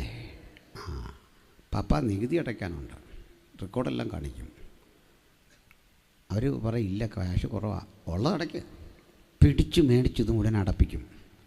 അവശേഷിച്ചത് ഉത്തരവാദിത്തപ്പെട്ടൊരു മോൻ്റെ പേരിൽ എഴുതും, മിക്കവാറും മൂത്ത ആളിൻ്റെ പേര്. അത് കഴിഞ്ഞു. തൊട്ടടുത്ത ദിവസം ഇദ്ദേഹം തെരുവിൽ ചെല്ലുമ്പോൾ അവിടെ കാണും ഈ മത്തായിയുടെ കണ്ണ് വെട്ടിച്ചങ്ങോട്ട് മാറുമ്പോൾ അപ്പുറത്ത് നിൽക്കുന്ന സക്കായി. ഇതാ സ്ഥിതി. മനുഷ്യന് ജീവിക്കാൻ വയ്യാത്തൊരവസ്ഥയാണ്. അതുകൊണ്ട് പ്രാഗി മൊഴിഞ്ഞ് നശിപ്പിച്ചാണ് മനുഷ്യരിവരെ ഇട്ടിരിക്കുന്നത്. വീട്ടിലെ മോക്ക് കല്യാണമാലോന്ന് പറയും, മത്തായുടെ വീട്ടിലാണോ? വേണ്ട. ഈ ദല്ലാൾ വന്നിട്ട് പറയും, ബ്രോക്കർ പറയും, നല്ലതാണ്, കാറുണ്ട്, വീടുണ്ട്, സുഖസൗകര്യങ്ങളുണ്ട്, 100 ഗുണങ്ങൾ പറയുമ്പോൾ വേണ്ട. കാരണം അതൊന്നും സംതൃപ്തി തരുന്ന ഒന്നല്ല. അവിടെ നിന്നിരിക്കുന്ന എൻ്റെ പ്രിയപ്പെട്ടവരെ, സമ്പത്ത് ഐശ്വര്യമൊക്കെ നല്ലതാണ്, ആ കൂടെ സംതൃപ്തി വേണം നമുക്കല്ലേ. ആ സംതൃപ്തിയുള്ള ഒരു സമ്പത്തിനെ നമുക്ക് വിലമതിക്കാൻ പറ്റുമോ? അതൊക്കെ അറിയണം. എന്നിട്ട് എന്ത് പറ്റി? ഇങ്ങനെ ഇരിക്കുന്ന ഈ മനുഷ്യനും ഇതെവിടെങ്കിലും കൊണ്ടൊന്ന് അവസാനിപ്പിച്ചാൽ കൊള്ളാമെന്നുണ്ട്. ചിലതരം തെറ്റുകൾ അങ്ങനെയാണ്. അതെവിടെയെങ്കിലും ഒന്ന് ഇറക്കി വെക്കണം. ഇയാൾക്കൊന്ന് നന്നാകണം, അയാൾക്കൊന്ന് ശരിയാകണം. സമൂഹം അനുവദിക്കുന്നില്ല അവർ ശരിയാകാൻ. നേരെ ഒന്ന് കൊണ്ടുവരണം. ഞാൻ ഗുണ്ടാപ്പണി ചെയ്യുന്നൊരു മനുഷ്യനെ പരിചയപ്പെട്ടു. അയാൾ പറഞ്ഞത്, ഇതെന്താ പ്രശ്നം, ഇത് നിർത്തണമെന്ന് ആഗ്രഹിച്ച് എല്ലാം ഉപേക്ഷിക്കുമ്പോഴായിരിക്കും അടുത്ത ടീം വന്നിട്ട് പറയുന്നത്, ഇതുവരെ തരാത്ത വലിയൊരു തുകയും തന്നെച്ച് പറയും അവൻ്റെ അടുത്ത് പോകണം. ഇതൊന്ന് ഇറക്കി വെക്കണം. മനസ്സിൽ കുറ്റബോധമാണ്, ഇതൊന്ന് മാറ്റണം. പക്ഷെ സമൂഹം സമ്മതിക്കുന്നില്ല, സാഹചര്യം സമ്മതിക്കുന്നില്ല. അത്തരമൊരവസ്ഥയുടെ പേരാ ബന്ധനം. ബന്ധിക്കപ്പെട്ട ആ പ്രതിസന്ധി ഹൃദയത്തിൻ്റെ ഉള്ളിൽ ഒരു വേദനയായി ആഴത്തിൽ ഇങ്ങനെ വ്യാപരിച്ചുകൊണ്ടിരിക്കുന്ന ഘട്ടത്തിൽ മത്തായിക്ക് ഇതൊന്നെങ്കിലും ഇറക്കി വെക്കണം, സക്കായിക്ക് ഇതൊന്ന് മാറി നടക്കണം. ആ ചിന്തയോടുകൂടി ഒരിക്കൽ ചുങ്കം പിരിച്ചുകൊണ്ടിരിക്കുന്ന ആ സ്ഥലത്ത് യേശു ചെന്നു. എന്നിട്ട് ഒറ്റ വാക്കേ പറഞ്ഞുള്ളൂ, നീ കാണിക്കുന്നത് തെറ്റാന്നോ, ഇനി ഇത് ചെയ്യരുതെന്നോ, ഇത്ര നാൾ നീ കാണിച്ചത് ശരിയായില്ലെന്നോ ഒന്നും പറയാതെ അവനെ ഒന്ന് നോക്കി. കർത്താവ് നോക്കിയാൽ മതി, ബാക്കിയൊക്കെ ശരിയാവും. ഒരു വഴക്കും പറഞ്ഞില്ല. ബൈബിളിലെവിടെങ്കിലും ഒരു മനുഷ്യനെ ശമര്യ സ്ത്രീയെ ഡീല് ചെയ്യുമ്പോൾ, സക്കായിയെ ഡീല് ചെയ്യുമ്പോൾ, മത്തായിയെ ഡീല് ചെയ്യുമ്പോൾ യേശു ഒരു വഴക്കും പറഞ്ഞു കേട്ടിട്ടില്ല. ഇങ്ങനെ ഇടപെടാൻ കഴിയുന്ന ഒറ്റ വിദഗ്ധനായ ഹൃദയത്തെ അറിയുന്ന ഒരു നല്ല മനഃശാസ്ത്രജ്ഞൻ്റെ പേരാ യേശു ക്രിസ്തു. ഹല്ലേലൂയ. പാപബോധം അവൻ ഉളവാക്കുന്നത് പരിഹസിച്ചല്ല, കുഴപ്പം കണ്ടുപിടിച്ച് 10 പേരോട് പറഞ്ഞല്ല, തൊട്ടു മുമ്പിൽ വന്ന് നിന്നിട്ടേ യേശു മാത്രം ഇടപെടുന്ന രീതിക്കൊരു പ്രത്യേകതയുണ്ട്. അവൻ അടുത്തോട്ട് വന്നിട്ട് പറയും, വാ എൻ്റെ കൂടെ, അത് കളഞ്ഞേച്ചു വാ. അപ്പോഴീ കൂടെ വരുന്നവന് ഒരു ബുദ്ധിമുട്ട്. ആ ബുദ്ധിമുട്ട് എങ്ങനെയാണെന്ന് ഞാൻ പറയാം. നമ്മളെല്ലാം കൂടെ ഒരു പ്രവർത്തനത്തിന് പരസ്യത്തിന് പോവാം. നമ്മൾ ഈ ടൗണിലേക്ക് ചെല്ലുമ്പോൾ നന്നായിട്ട് പ്രസംഗിക്കുന്ന നമ്മുടെ ഒരു സഹോദരനെ കണ്ടു. അയാൾ കുഴപ്പം പക്ഷേ ഇതാണ്, വീട്ടിലിട്ടിരിക്കുന്ന ആ ടീഷർട്ടും പൊതുജനങ്ങളുടെ കൂടെ വന്ന് സംസാരിക്കാൻ കഴിയാത്തൊരു പാൻറ്റും ഒക്കെ ഇട്ട് നിൽക്കുക. നമ്മൾ വിളിച്ചു, വാ സാരമില്ല, കയറിക്കോ, ഇങ്ങോട്ട് കയറ്, അതൊന്നും സാരമില്ല എന്ന് വാ. നിർബന്ധത്തിന് വഴങ്ങി ഈ മനുഷ്യൻ കൂടെ കൂടുമ്പോഴെല്ലാം അയാളുടെ ഉള്ളിൽ ഒരു വല്ലായ്മ. കാരണം എന്താ, ശുഭ്രവസ്ത്രധാരികളുടെ കൂടെ ചേരാത്ത വസ്ത്രം ധരിച്ച് ഞാൻ നടക്കുമ്പോൾ എനിക്ക് തോന്നുന്ന ഒരു ഇറിറ്റേഷൻ പോലെ, മത്തായിക്കൊരു ഇറിറ്റേഷൻ. ഞാൻ ആരുടെ കൂടെ പോകുന്നേ? രാജാതി രാജാവിൻ്റെ കൂടെ, പരിശുദ്ധൻ്റെ കൂടെ, അത്ഭുതങ്ങൾ ചെയ്തവൻ്റെ കൂടെ, സത്യസന്ധൻ്റെ കൂടെ. ഈ പരിശുദ്ധൻ്റെ കൂടെ നടന്നപ്പോൾ തോന്നിയ ഇറിറ്റേഷൻ കൊണ്ട് മത്തായിക്ക് അന്ന് തോന്നി, എനിക്കൊന്ന് നന്നാകണം, എനിക്കൊന്ന് ശരിയാകണം. ഇന്നലെ വരെ ഞാൻ ഓടിയ ഓട്ടത്തിൻ്റെ വിപരീത ദിശയിലേക്ക് എനിക്കൊന്ന് യാത്ര ചെയ്യണം. ഇന്നലെ വരെ ചിന്തിച്ചതിൻ്റെ വിപരീതമായി ചിലത് ചെയ്യണം. ഇതേ തോന്നൽ സക്കായിക്ക് വന്നപ്പോഴാണ് സക്കായി ചിന്തിച്ചത്, ഞാനേ ചതിവായി വാങ്ങിയതൊക്കെ ഇതാ 10 മടങ്ങ് മടക്കി കൊടുക്കാൻ സന്നദ്ധനായി വരിക. ചിലതരം പാപക്ഷമയുടെ ശക്തി അതാണെങ്കിൽ ഈ രാത്രി അങ്ങനെ നമ്മെ ആക്കി തീർക്കുന്ന മഹാദൈവത്തിൻ്റെ പുത്രൻ ഇവിടെയുണ്ട്. ഏത് വേദനയും പരിഹരിച്ച് തന്നെ അനുഗമിക്കാൻ നമ്മെ പ്രാപ്തനാക്കുന്ന ആ ദൈവപുത്രനെ ഈ വചനം കേൾക്കുന്നവരുടെ നടുവിൽ ഉയർത്തിക്കാട്ടിക്കൊണ്ട് ഈ പ്രഥമ രാത്രി തന്നെ സുവിശേഷത്തിന്റെ മഹിമ ഞങ്ങൾ ഇങ്ങനെ വിളംബരം ചെയ്യട്ടെ. മറ്റൊരു വഴിയിലും രക്ഷയില്ല. നാം രക്ഷിക്കപ്പെടുവാൻ ആകാശത്തിന് കീഴിൽ മനുഷ്യരുടെ ഇടയിൽ നൽകപ്പെട്ട ഒരേ ഒരു നാമം നമ്മുടെ കർത്താവായ യേശു ക്രിസ്തുവിൻ്റെ നാമം. ആ യേശുവിനെ നമ്മൾ ഒരുമിച്ച് ഉയർത്തുകയാണ്. ഈ ദേശത്തിന് യേശുവിനെ പരിചയപ്പെടുത്തുകയാണ്. യേശു ചൈതന്യം ഈ ദേശത്ത് വ്യാപരിക്കാൻ പോകുകയാണ്. നാളുകളായി ഹൃദയത്തിൻ്റെ ഉള്ളിൽ ഇത്തരം വേദനയുടെ വ്യഗ്രതയിൽ കഴിഞ്ഞുകൂടുന്ന ജീവിതങ്ങളുണ്ടെങ്കിൽ ഇതാ ഇരുട്ടിനെയെല്ലാം അടിച്ച് സംശുദ്ധി നമുക്ക് പ്രദാനം ചെയ്യുന്ന യേശു ക്രിസ്തുവിൻ സാന്നിധ്യം ഇന്ന് രാത്രി കേൾപ്പവർക്ക് വിടുതലായി തീരട്ടെ. ഹല്ലേലൂയ. ഇങ്ങനെയുള്ള മത്തായി തൻ്റെ എഴുത്തുകളിൽ പ്രധാനമായി ശ്രദ്ധിച്ച ഒരു കാര്യം, യേശുവിനെ ഒരു രാജാവായി ചിത്രീകരിക്കുക. ജൂതന്മാർ പ്രതീക്ഷിച്ചിരുന്ന ഉലകത്തിൻ്റെ രാജാവ്, സത്യസന്ധനായ രാജാവ് ആ യേശുവാണ് എന്ന് ബോധ്യപ്പെടുത്തുക. പഴയ നിയമകൃതികളിൽ ധാരാളമായുള്ള ഉദ്ധരണികൾ രൂപപ്പെടുത്തിക്കൊണ്ട് അവർ കാത്തിരുന്ന മശിഹ എന്ന രക്ഷകൻ ഈ സുവിശേഷത്തിലുണ്ട് അങ്ങനെ സ്ഥാപിക്കാൻ ഒരുമ്പെടുമ്പോൾ മത്തായിയുടെ ഒരു കഴിവുകേട് ഞാൻ നിങ്ങളോട് പറയാം. അത് പൊതുവിൽ പറയുന്നതിൽ തെറ്റിദ്ധരിക്കരുത്. മത്തായി പഠിച്ചതെല്ലാം അക്കൗണ്ടൻസിയും കൊമേഴ്സും ഒക്കെയാണ്. അത് പഠിച്ചവരുണ്ട്, ഓർത്തോളം നിങ്ങൾ നല്ല ബ്രില്യൻ്റ് ആൾക്കാരാണ്. ഈ കൊമേഴ്സ് പഠിച്ചവർ, അക്കൗണ്ടൻസി പഠിച്ചവർ അല്ലേ, നല്ല കഴിവ് വേണം. അത് കണക്ക് കൂട്ടാനുള്ള കഴിവല്ല. കാരണം ഇതിന് മാത്രം ഒരു പ്രത്യേകത എന്താണെന്നറിയണ്ടേ, ബികോമിനും എംകോമിനുള്ളൊരു പ്രത്യേകത, അതുമാത്രം പരിഷ്കരിക്കാത്ത സബ്ജക്റ്റാണ്. ബാക്കിക്കെല്ലാം അപ്ഡേഷനുണ്ട്. പണ്ടത്തെ അക്കൗണ്ടൻസിയാണ് ഇപ്പോഴും പഠിക്കുന്നത്, പണ്ടത്തെ കൊമേഴ്സാണ് ഇപ്പോഴും പഠിക്കുന്നത്. അത് കമ്പ്യൂട്ടറൈസ്ഡ് ആയെന്നേ ഉള്ളൂ. കാരണം അതിന് മാറ്റമില്ല. സ്ഥായിയായൊരു ശാസ്ത്രം അതിലുണ്ടതാ. കാരണം അക്കൗണ്ടൻ്റ് കൂട്ടുകയും കുറയ്ക്കുകയല്ല ചെയ്യുന്നത്.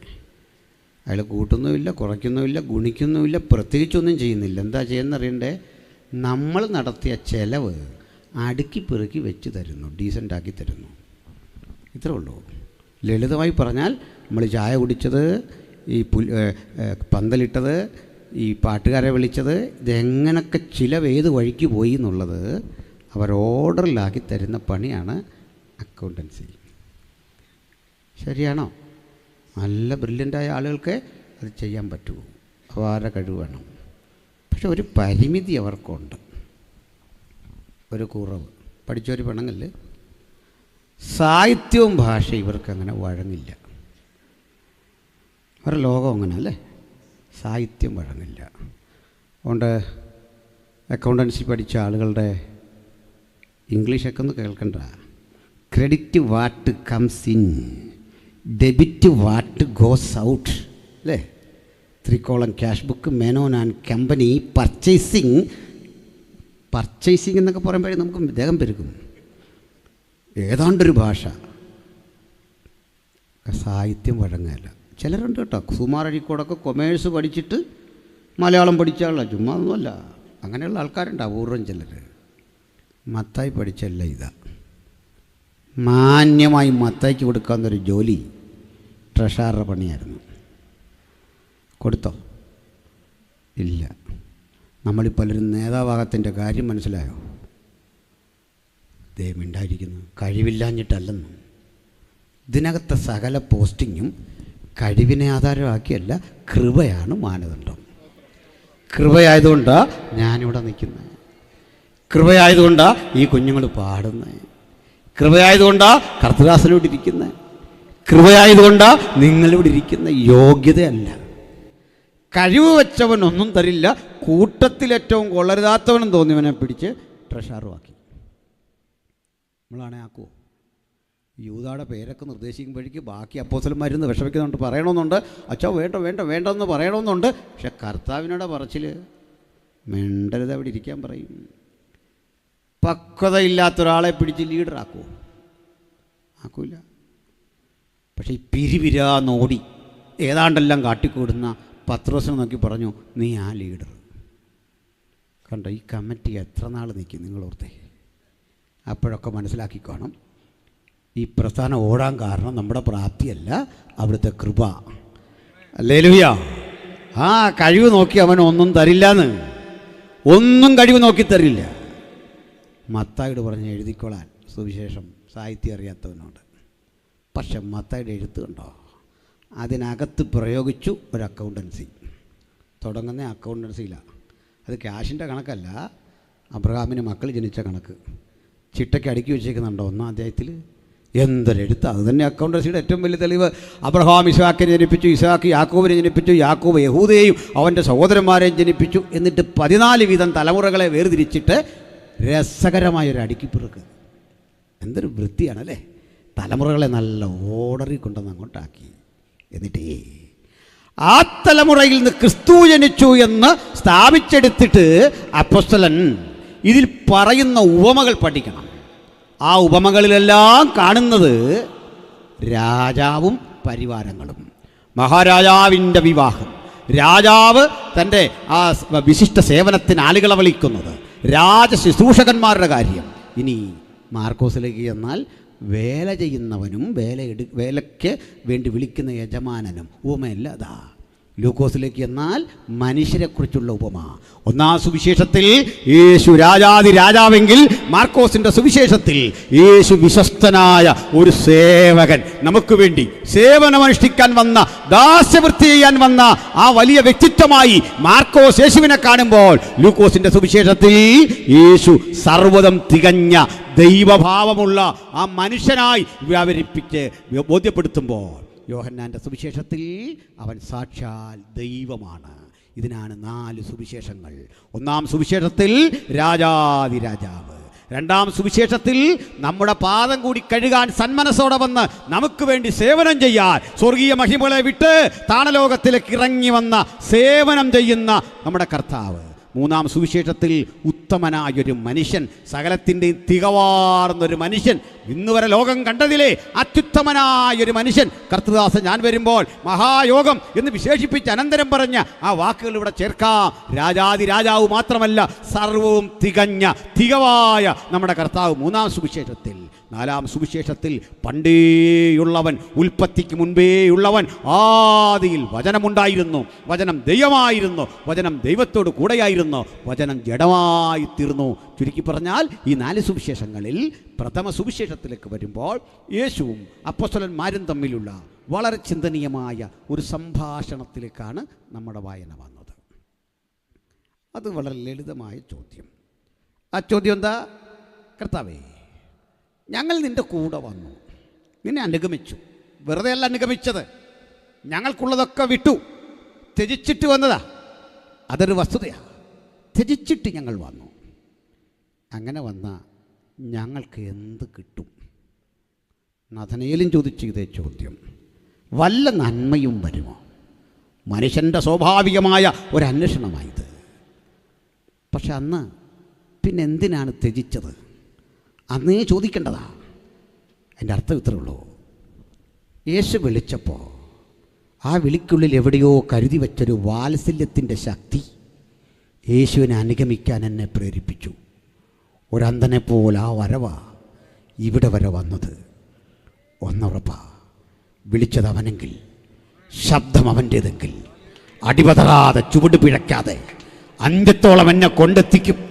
ഇഹലോകത്തിലൊന്നും വെട്ടിപ്പിടിച്ചില്ലെങ്കിലും സുഖദായകമായ സംതൃപ്തിജനകമായ ആ തീരുമാനത്തിൻ്റെ പേരാ ക്രിസ്ത്യ ജീവിതം. നമ്മൾ പാട്ടുപാടിയല്ലോ, മഹത്തരമായ ഭാഗ്യകരമായ ആ ക്രിസ്ത്യ ജീവിതം ആ വിളിയുടെ ശക്തിയാണ്. അവൻ്റെ പിന്നാലെ ഇറങ്ങിത്തിരിക്കുമ്പോൾ ഒരു ഡിമാൻഡും ഞാൻ വച്ചില്ല. അവൻ്റെ കൂടെ അവനെ എന്താ വ്യത്യാസം വരത്തില്ല സൗണ്ടിന്? മുമ്പേ കണ്ട ആൾ തന്നെയാണോ അത്? അപ്പോൾ മഹത്തരമായ ആ ചിന്ത, ആശയം, യേശുവിൻ്റെ കൂടെ ശിഷ്യന്മാർ നടന്ന് ഇങ്ങനെ പഠിക്കുക. പക്ഷെ ഇവരാകെപ്പാടെ പഠിച്ചതെല്ലാം എന്താണെന്നറിയണ്ടേ?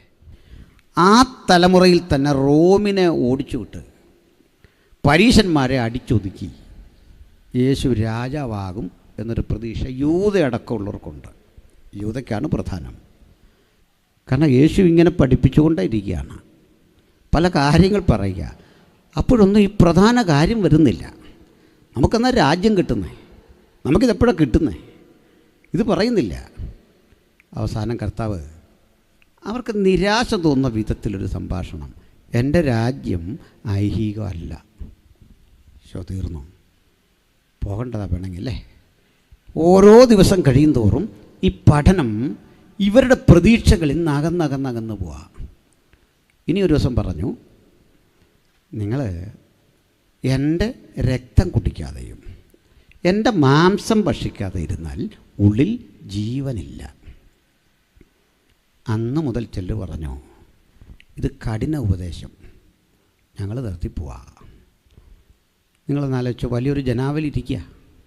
ആ ജനാവലിയുടെ സൈക്കോളജി അറിഞ്ഞ് പ്രസംഗിക്കാതെ അവർ പോകുമെന്ന് ഉറപ്പായിട്ട് യേശു ഉപദേശം കട്ടികൂട്ടിയപ്പോൾ വൻ ജനാവലി പിരിഞ്ഞു.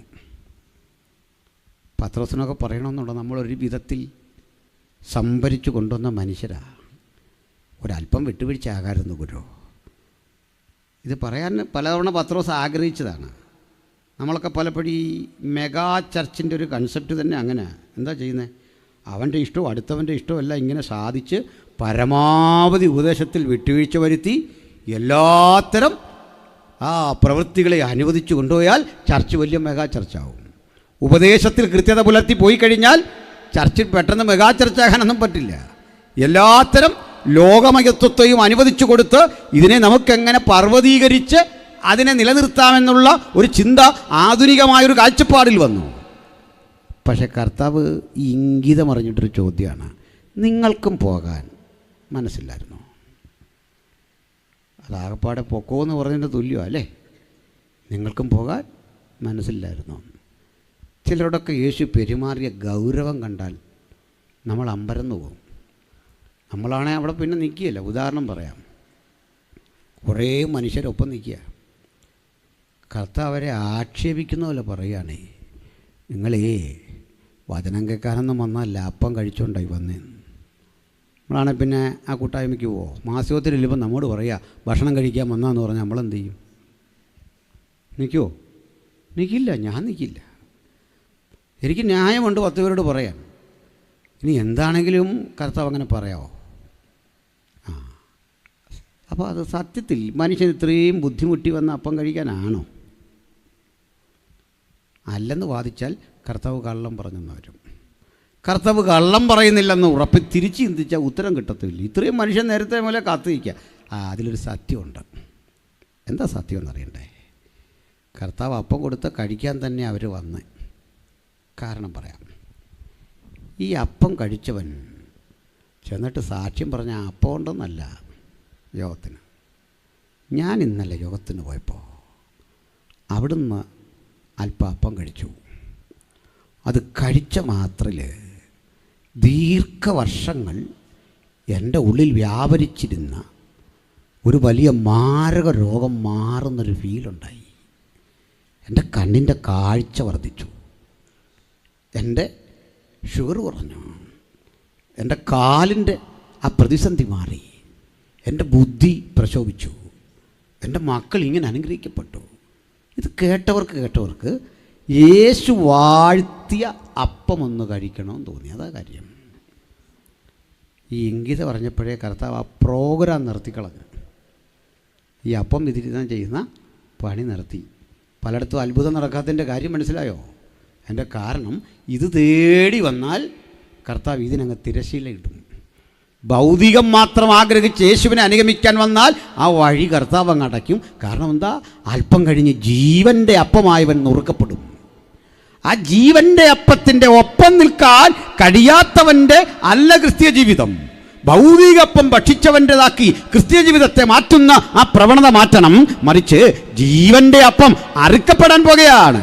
അവനൊപ്പം നിൽക്കുന്ന അനുഭവമാണ് ആ ക്രിസ്തീയ ജീവിതത്തിൻ്റെ സാക്ഷ്യപത്രം. ഹല്ലേലൂയ. എന്താ ഇവിടെ സംഭവിക്കുന്നത്? ആ വേദനാജനകമായ അവസ്ഥയിൽ ഒരുത്തൻ വന്നിട്ട് പറയുകയാണ്, അങ്ങനെ ഞങ്ങൾ പോകാൻ തീരുമാനിച്ചിട്ടില്ല.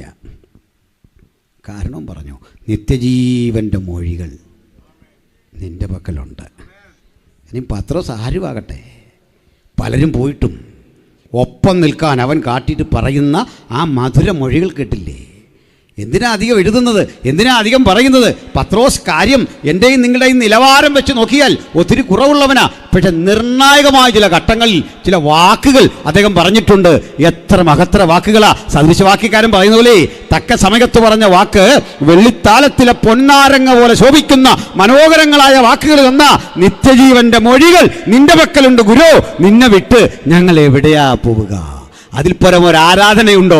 നമുക്ക് ഇന്ന് രാത്രി പറയാം, കർത്താവ് ഞങ്ങളിവിടെ വന്നതും ആ നിത്യജീവന്റെ മൊഴി കേൾക്കാനാ. ഞങ്ങൾ വന്നത് നിത്യജീവന്റെ പാട്ട് കേൾക്കാനാ. ഞങ്ങൾ വന്നൊരു മനുഷ്യനെ കാണാനല്ല, അവിടെ നിന്ന് കേൾക്കാനല്ല, മറ്റ് ഒന്നും അറിയാൻ വേണ്ടിയല്ല. നിത്യജീവന്റെ മൊഴികൾ, അതാണ് യേശു വാഗ്ദാനം ചെയ്യുന്നത്. ആ വചനം അങ്ങോട്ട് കേട്ട മാത്രയിൽ അവരിൽ അങ്കുരിച്ച സന്തോഷം. പക്ഷെ ആ ഇടയ്ക്കും ഇങ്ങോട്ട് വരുമ്പോൾ ഈ ശിഷ്യൻ തന്നെ ചോദിക്കുക, നിനക്കൊപ്പം വന്ന എന്താണ് എനിക്ക് കിട്ടുക? ഒന്ന് പറഞ്ഞു തരണം. കർത്താവ് അതിന് ആശ്വാസം വരുന്നൊരു വാക്ക് പറഞ്ഞു, എൻ്റെ നാമനിമിത്തം നിങ്ങൾ എന്തൊക്കെ ത്യജിച്ചു അതിൻ്റെ 100 ഇരട്ടി. സത്യത്തിൽ വിളിക്കുന്ന പ്രിയപ്പെട്ടവരെ, നമുക്ക് 100 ഇരട്ടിയെ കിട്ടിയുള്ളൂ എന്നാലോചിച്ചേ. പലപ്പോഴും നമ്മൾ നന്ദി കെട്ടവരാകാറുണ്ട്. കർത്താവ് വിളിച്ച നാൾ മുതൽ ഇവിടെ വരെയുള്ള ജീവിതാവസ്ഥകളിൽ അവൻ തന്ന ആത്മീയ ഭൗതിക നന്മകൾ 10 മടങ്ങ് നമ്മുടെ ജീവിതത്തിൽ സാക്ഷ്യമായി നിൽക്കുക. ഒന്നും അവൻ കുറച്ചില്ല, എവിടെയും അവൻ ത്യജിച്ചില്ല. നാം അവിശ്വസ്തരായിരുന്നിട്ടും അവിടുന്ന് വിശ്വസ്തരായി നമ്മുടെ കൂടെ. എന്നിട്ട് മറ്റൊന്നുകൂടി പറഞ്ഞു, നിങ്ങൾ എൻ്റെ ശിഷ്യന്മാർ 12 ആളുകളും മഹിമാസനത്തിലിരുന്നു കൊണ്ട്, ന്യായാസനത്തിലിരുന്നു കൊണ്ട് ഇസ്രായേൽ മക്കൾ 12 ഗോത്രങ്ങളെ ഈ ന്യായം വിധിക്കും. സത്യത്തിൽ ഒരു ജഡ്ജാകാൻ എത്ര അറിവ് വേണം? അദ്ദേഹം പണ്ട് വക്കീല, ജഡ്ജിമാരെല്ലാം തന്നെ. ഇപ്പം നേരിട്ട് ജുഡീഷ്യൽ അക്കാഡമി പോയി പഠിച്ച് മജിസ്ട്രേറ്റൊക്കെ ആകാം, ജഡ്ജിയൊക്കെ ആകാം. പക്ഷെങ്കിൽ പല ഘട്ടങ്ങളിലും സീനിയർ അഭിഭാഷകർ ടെക്സ്റ്റ് എഴുതി പാസ്സായിട്ടാണ് ഈ മജിസ്ട്രേറ്റോ ജഡ്ജിയോ ഒക്കെ ആകുന്നത്, മുനിസിപ്പൊക്കെ ആയിട്ട് വരുന്നത്. ധാരാളം കേസുകൾ വാദിച്ചറിഞ്ഞ അനുഭവ സമ്പത്ത്, പ്രഗത്ഭനായ ഒരു അഡ്വക്കറ്റിന് മാത്രമേ, നല്ലൊരു നിയമത്തിന് മാത്രമേ അവിടുന്ന് വിധി പറയാൻ പറ്റൂ. കാരണം ആ വിധി എന്താ? വിധി നീതിയുടെ ഗൗരവമാർന്ന നടപ്പിലാക്കലാണ്. നമ്മൾ കണ്ടിട്ടുണ്ട് 302 ഇന്ത്യൻ പീനൽ കോഡ്. അപ്പോൾ അതിൻ്റെ നമ്പറൊക്കെ മാറി BNS വന്നപ്പോൾ അതങ്ങോട്ട് എഴുതുന്ന, അതനുസരിച്ച് വധശിക്ഷ വിധിക്കുന്ന ഒരു ജഡ്ജിനെ അറിയാമല്ലോ. സെഷൻസ് കോടതിയിലെ ജഡ്ജിനാണ് വധശിക്ഷ വിധിക്കാൻ അധികാരം. കേസ് അവിടെ എത്തി. അദ്ദേഹം ഈ വധശിക്ഷ വിധിക്കുമ്പോൾ അനുഭവിക്കുന്ന ഒരു സമ്മർദ്ദമുണ്ട്. നമ്മളൊക്കെ പത്രം വായിച്ചിട്ട് ചോദിക്കും, എന്തുകൊണ്ടാണ് ഈ ഗോവിന്ദജാമിയെ ഇങ്ങനെ ജീവപര്യന്തമാക്കിയ കഷ്ടം? ഒരു കാര്യം അറിയോ, ഈ വിധിക്കുന്ന ആളൊരു മനുഷ്യനാ. ഇതൊരുത്തൻ്റെ പ്രാണനാണ് ഞാൻ കളയുന്നത്. ഈ കുറ്റബോധം മനസ്സിൽ വന്ന് അങ്കുരിച്ചിട്ട് രാത്രി കിടന്നുറങ്ങുമ്പോഴൊക്കെ, അതല്ലെങ്കിൽ ഇയാളെ തൂക്കിലിറ്റുന്ന രാത്രി വിധി പറഞ്ഞ മജിസ്ട്രേറ്റിൻ്റെ ആ ജഡ്ജിൻ്റെ മനസ്സ് നിങ്ങളൊന്ന് വായിച്ചേ. സമ്മർദ്ദമാണ്. ഒരാൾ പറഞ്ഞാൽ മതി, ഭാര്യ അടുത്തൊന്ന് പറഞ്ഞാൽ മതി, ഇന്നവൻ്റെ വിധിയാണ്. എന്നാലും ഒരു മനുഷ്യനല്ലേ, നിങ്ങൾക്ക് 100% ഉറപ്പുണ്ടോ അവനായി ചെയ്തതെന്ന്? ഈ ഒറ്റ വാക്ക് മതി, മനസ്സ് വല്ലാതാകും. അതുകൊണ്ടേ ഇത് എഴുതുന്ന മനുഷ്യൻ എന്ത് ചെയ്യുന്നറിയണ്ടേ? ഈ പേന വിധി എഴുതിക്കഴിഞ്ഞ് അവിടെ വെച്ച് കുത്തി ഒടിക്കും. ഇനി ഇതുകൊണ്ടൊരു വിധി എഴുത്തില്ല. അതവിടുത്തെ ഒരു കീഴ്വഴക്കമാണ്. അങ്ങനെയാണ്. ഹൈക്കോടതി, സെഷൻസിന് മീതെ ഹൈക്കോടതിയുണ്ട്, അതിൻ്റെ മീതെ സെഷൻസ് സുപ്രീം കോർട്ടുണ്ട്. ഇവിടെ വരെ വധശിക്ഷ വിധിക്കുന്നവൻ്റെ ആ മാനസികാവസ്ഥ പറഞ്ഞ് ചുരുക്കി പറഞ്ഞാൽ, ചിലർ വധശിക്ഷ അർഹിക്കുന്നു, അതൊരു സത്യമാണ്. ഹിറ്റ്ലറെ പോലൊരാളെ പിടിച്ചാൽ, അത്രയും ക്രൂരത കാട്ടിയ മനുഷ്യനെ പിടിച്ചാൽ വധശിക്ഷ കൊടുത്തേ പറ്റൂ, അത് മറ്റൊരു സത്യമാണ്. അപ്പോൾ ഇതിന് വേണ്ടതെന്താ? നിയമത്തെക്കുറിച്ചുള്ള അറിവ്, 2 അനുഭവ സമ്പത്ത്, സത്യസന്ധത, നീതിബോധം. ഇതൊക്കെ ഉള്ള ഉന്നത ബിരുദധാരിക്ക്, കഴിവുറ്റവന്, സമർത്ഥന് കിട്ടുന്ന പണിയാ ഈ ജഡ്ജാകുന്നതെങ്കിൽ 12 ഗോത്രങ്ങൾക്കുള്ളിൽ നിന്ന് ബേസൈദ കടൽക്കരയിൽ മത്സ്യം പെറുക്കിയും മത്സ്യബന്ധന തൊഴിലേർപ്പെട്ടും ആട്ടിടയന്മാരായും ചുങ്കം പിരിച്ചു നടന്ന ഒരു ഒറ്റ സാധുക്കളെ കണ്ടിട്ട് പറയുക, അവരുടെ മീതെ കൂടി നീ എന്ന് എൻ്റെ നാമത്തെ ചിലത് ത്യജിച്ചോ, നിനക്ക് ഞാൻ കരുതി വെച്ച പദവി, ഇങ്ങനെ പണ്ട് വിധി പറഞ്ഞ ഈ 12 ഗോത്രങ്ങളെയും ന്യായം വിധിക്കുന്ന മഹത്തരമായ ഒരു സിംഹാസനം നിനക്ക് വേണ്ടി ഒരുക്കി, സിംഹാസനസ്ഥനായി ഞാനിരിക്കുമ്പോൾ എൻ്റെ ഒപ്പം ഇരുന്നു കൊണ്ട് വിധി പറയുന്ന വലിയ ദൗത്യത്തിലേക്ക് ഞാൻ നിന്നെ വിളിച്ചത്. അതുകൊണ്ട് 100 മടങ്ങ് ഇവിടെ കിട്ടിയ പ്രതിഫലമല്ല, സ്വർഗീയമായ ആ പ്രതിഫലത്തിന്റെ നിത്യതയുടെ അവകാശം ഒന്ന് ബോധ്യപ്പെടുത്തിക്കൊണ്ട് യേശു തന്റെ ഉള്ളിലിരിപ്പ് പ്രകടമാക്കാൻ ഒരു ദുർബല ശിഷ്യന്റെ വാക്കിനെ ആധാരമായി എടുത്തെങ്കിൽ, ഇന്ന് രാത്രി തമ്പുരാനോട് സംസാരിക്കാൻ കിട്ടുന്ന ഒരവസരവും കളയണ്ട. ചില ചോദ്യങ്ങളുടെ ഉത്തരം നമുക്ക് വെളിപ്പെട്ടു വരും. അത് ദുർബലമെന്ന് ലോകം പറയാം, അറിവുകേടെന്ന് ലോകം പറയാം. പക്ഷെ മറഞ്ഞിരിക്കുന്ന മാർമിക സത്യങ്ങളുടെ ചില പൊരുളായിരിക്കും നിങ്ങൾ ചോദിക്കുമ്പോൾ കിട്ടുന്നതെങ്കിൽ, പ്രാർത്ഥനയുടെ ആ മുഴങ്കാലിരിക്കുന്ന ഘട്ടത്തിൽ തമ്പുരാനോട് ചോദിക്കുന്ന ചോദ്യത്തിന് കൃത്യതയാർന്ന ഒരു ഉത്തരം അവന്റെ പക്കലുണ്ട്. ആ ഉത്തരം കാലത്തെ അതിജീവിക്കുന്നതാ, അത് നിത്യതയോളം നമ്മെ വഴി നടത്തുന്നതാ. മഹത്തരമായ ആ ഉത്തരം അങ്ങോട്ട് കൊടുത്തു. തദനന്തരം നമ്മൾ കണ്ടതെന്താ? പിന്നെയും ആ നിത്യതയെക്കുറിച്ച് തന്നെ കർത്താവ് വർണ്ണിക്കുക. മനോഹരമായ നിത്യത. പക്ഷെ മനുഷ്യൻ ഇന്ന് നിത്യത ആ ഒരു ബോധ്യത്തിലേക്ക് പോകാതെ ഈ 100 മടങ്ങ് കിട്ടുന്ന ഒരു ലോകം കൊണ്ട് ചുരുങ്ങുക. നമ്മളെ എന്തേ ആ നിത്യത ആവേശഭരിതമാക്കുന്നില്ല? നമുക്ക് ആ നിത്യതയെക്കുറിച്ചുള്ള ചിന്തയാകണം ക്രിസ്തീയ ജീവിതത്തിൽ പിടിച്ചു നിൽക്കാൻ നമ്മെ പ്രേരിപ്പിക്കുന്ന ഘടകം. അതായിരിക്കണം നമ്മുടെ കരുത്ത്, അതായിരിക്കണം നമ്മുടെ ബലം. പക്ഷെ കാലികമായ സുവിശേഷ ഘോഷണങ്ങളിലൊക്കെ ഇഹലോകവും ഇവിടെ കിട്ടുന്ന 100 മടങ്ങും അതിൽ മാത്രമായി ചിന്തകൾ ഒതുക്കുമ്പോൾ അക്ഷരാർത്ഥത്തിൽ നമ്മളൊരു ഭൗതികവാദികളാകുക, ഭൗതിക ലോകത്തിൻ്റെ മാത്രം വക്താക്കളാകുക. പരിണിത ഫലമായി മക്കൾക്ക് നമ്മൾ വെച്ചു കൊടുക്കുന്ന ചിന്ത, വെട്ടിപ്പിടിക്കാനുള്ള ലോകത്തിൻ്റെ വ്യഗ്രതകളിൽ എനിക്ക് അവരെ ഒന്ന് പരിശീലിപ്പിച്ചെടുക്കണം. അല്ലല്ലോ, 1-ാം സ്ഥാനം വരാനിരിക്കുന്ന ആ ലോകത്തിന് കൊടുക്കണം, വരാനിരിക്കുന്ന ആ രാജ്യത്തെക്കുറിച്ച് പറയണം. അവിടെയാണ് നമ്മുടെ നീതി, അവിടെയാണ് നമ്മുടെ പദവി. അതിൻ്റെ അർത്ഥം ഇഹലോക ജീവിതം നമ്മെ നിരാശഭരിതരാക്കുമെന്നല്ല, നമ്മുടെ മനസ്സ് ഇതൊന്ന് ത്യജിക്കാൻ കാണിക്കുന്ന ആ മനസ്സ്. അതും പക്ഷേ ഉൾക്കൊണ്ട പത്രോസ് അതിലേക്ക് സമർപ്പണം ചെയ്യുന്നൊരു മനുഷ്യനാകുന്ന കാഴ്ച പിന്നെ നമ്മൾ കണ്ടു. അദ്ദേഹത്തിൻ്റെ പിന്മാറ്റം മാറ്റിവെക്കാം, കാരണം അതൊരു പ്രവചന നിവൃത്തിയൊക്കെയാണ്. അതിനെ മാറ്റിവെക്കാം, ഗൗരവമായിട്ടും എടുക്കാം. കാരണം അദ്ദേഹം ചാടിക്കയറി പറഞ്ഞ ചിലതരം സമർപ്പണങ്ങളിലെ അപക്വമായ ചില തീരുമാനങ്ങൾ കർത്താവ് പറഞ്ഞു നീ തള്ളിപ്പറയും. അത് നിറവേറി, അതിനെ മാറ്റിവെക്കാം. മറുവശത്തൊരു കാര്യം, ഈ പത്രോസ് അല്പം കഴിഞ്ഞ് അതിൽ ഗൗരവതരമായി ചിന്തിക്കേണ്ട ഒരു കാര്യമുണ്ട്. യേശുവിനെ ഉന്മൂലനം ചെയ്യുന്ന യഹൂദമത കോടതി, അതല്ലെങ്കിൽ വിചാരണ നടത്തുന്ന ഹെരോദാവിൻ്റെ കോടതി, ഫൈനൽ ജഡ്ജ്മെൻറ്റ് നടത്തുന്ന പീലാത്തോസിൻ്റെ കോടതി, ഇവിടെല്ലാം വിധിച്ച് നാമാവശേഷനാക്കി അപഹേളിച്ച് അപഹസിച്ച് ക്രൂശിക്കാൻ ഉത്തരവിട്ടിരിക്കുന്നു. ഇപ്പോൾ ഒരാളെ നിയമം പറയുന്ന ശിക്ഷയെ കൊടുക്കാൻ പാടുള്ളൂ. അങ്ങനെയാണ്.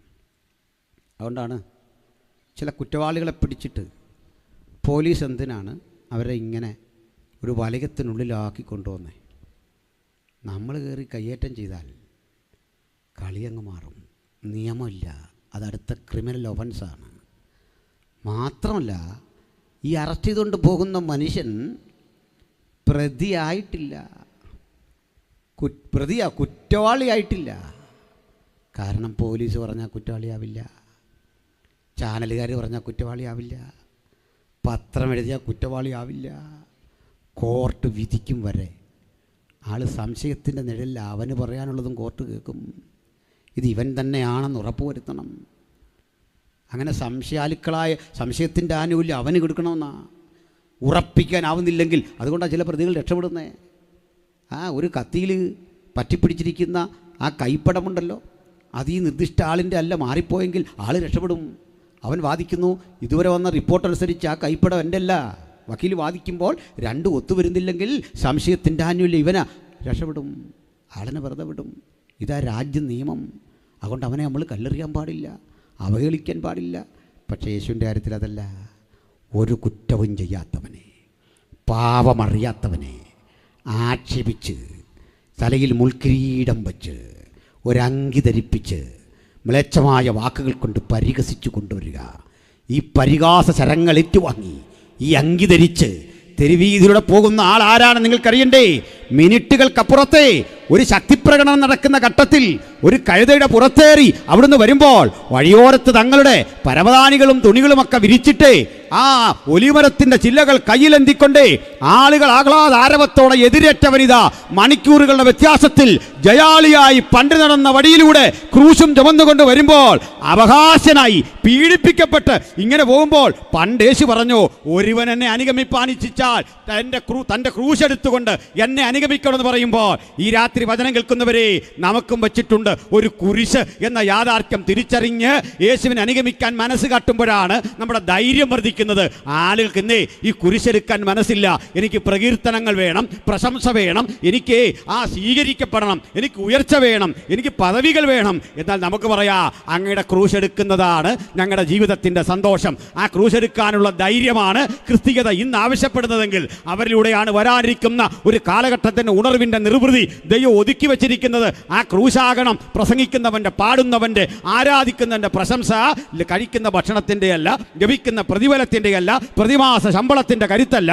ആ ക്രൂശ് ചുമന്ന മഹിമയായിരിക്കണം ഭക്തനെ മുന്നോട്ട് വിടുന്ന ആ പ്രചോദനത്തിൽ അധിഷ്ഠിതമായ ഒരു ജഗത്തിൻ ജീവിതം നയിക്കാൻ ദൈവം നമ്മെ സഹായിക്കട്ടെ എന്ന് ഞാൻ പ്രാർത്ഥിക്കുന്നു.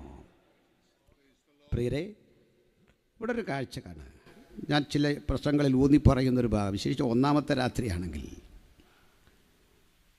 ഈ പരിഹസിക്കുന്ന യേശൻ വരേണ്ടതായിരുന്നു. അവനെപ്പോഴും സാക്ഷ്യം പറഞ്ഞ് നടക്കുക, പോസ്റ്ററൊക്കെ അടിച്ച് എങ്ങാണ്ടെല്ലാം പോയേക്കുക യേശുവിനെ സാക്ഷിക്കാൻ. ക്രൂശിക്കുമ്പോൾ അടുത്തില്ല. അവനെപ്പോഴും ഇത് ബിസിനസ്സാക്കി കളഞ്ഞ് പറഞ്ഞ് അവൻ സെലിബ്രിറ്റി ആയിക്കഴിഞ്ഞ് ആ വഴി പോവാണ്. ചോദിച്ചാൽ പറയും, എനിക്ക് ക്രൂശ് മരണത്തിൻ്റെ ഒന്ന് വരണമെന്നുണ്ടായിരുന്നു, പക്ഷേ അടൂര് മീറ്റിംഗ് ആയിരുന്നു, അവർ കാത്തിരിക്കും. മനസ്സില്ലാഞ്ഞിട്ടല്ല, പോയി അവൻ ആ വഴി പോയി. നമ്മുടെ കുഷ്ഠരോഗിയുണ്ടല്ലോ, വേണ്ട കാവർന്ന ഭൂമിയിൽ എത്ര ആയിരക്കണക്കിന് മനുഷ്യർ ഒരാളെങ്കിലും ഈ പരിസരത്തുണ്ടോ ഒരു നല്ല വാക്ക് പറയാൻ? ഒരാളുമില്ല. 70 ശിഷ്യന്മാരുണ്ടല്ലോ, ആരുണ്ടോ അവിടെ? അതിൽ തിരഞ്ഞെടുത്ത 12 പേരില്ലേ? യൂദ പോട്ടെ, ഒരു പാവം മനുഷ്യനുണ്ടേ, യോഹന്നാൻ, ഒരു കൊച്ചുകുട്ടിയാണ്, പാവം, ധൈര്യം കൊണ്ടൊന്നും വന്നല്ല. അവനെ ഒരു സങ്കടമോ ഒരു വൈകാരികത. അവൻ നോക്കുമ്പോൾ അവനോ ചാരിയിരുന്ന നെഞ്ചിനാ ഈ അടിയെല്ലാം കൂടെ അടിക്കുന്നത്. അടുത്ത കാലത്ത് വളരെ വൈകാരികതയുടെ ഒരു അനുഭവം എനിക്കുണ്ടായി.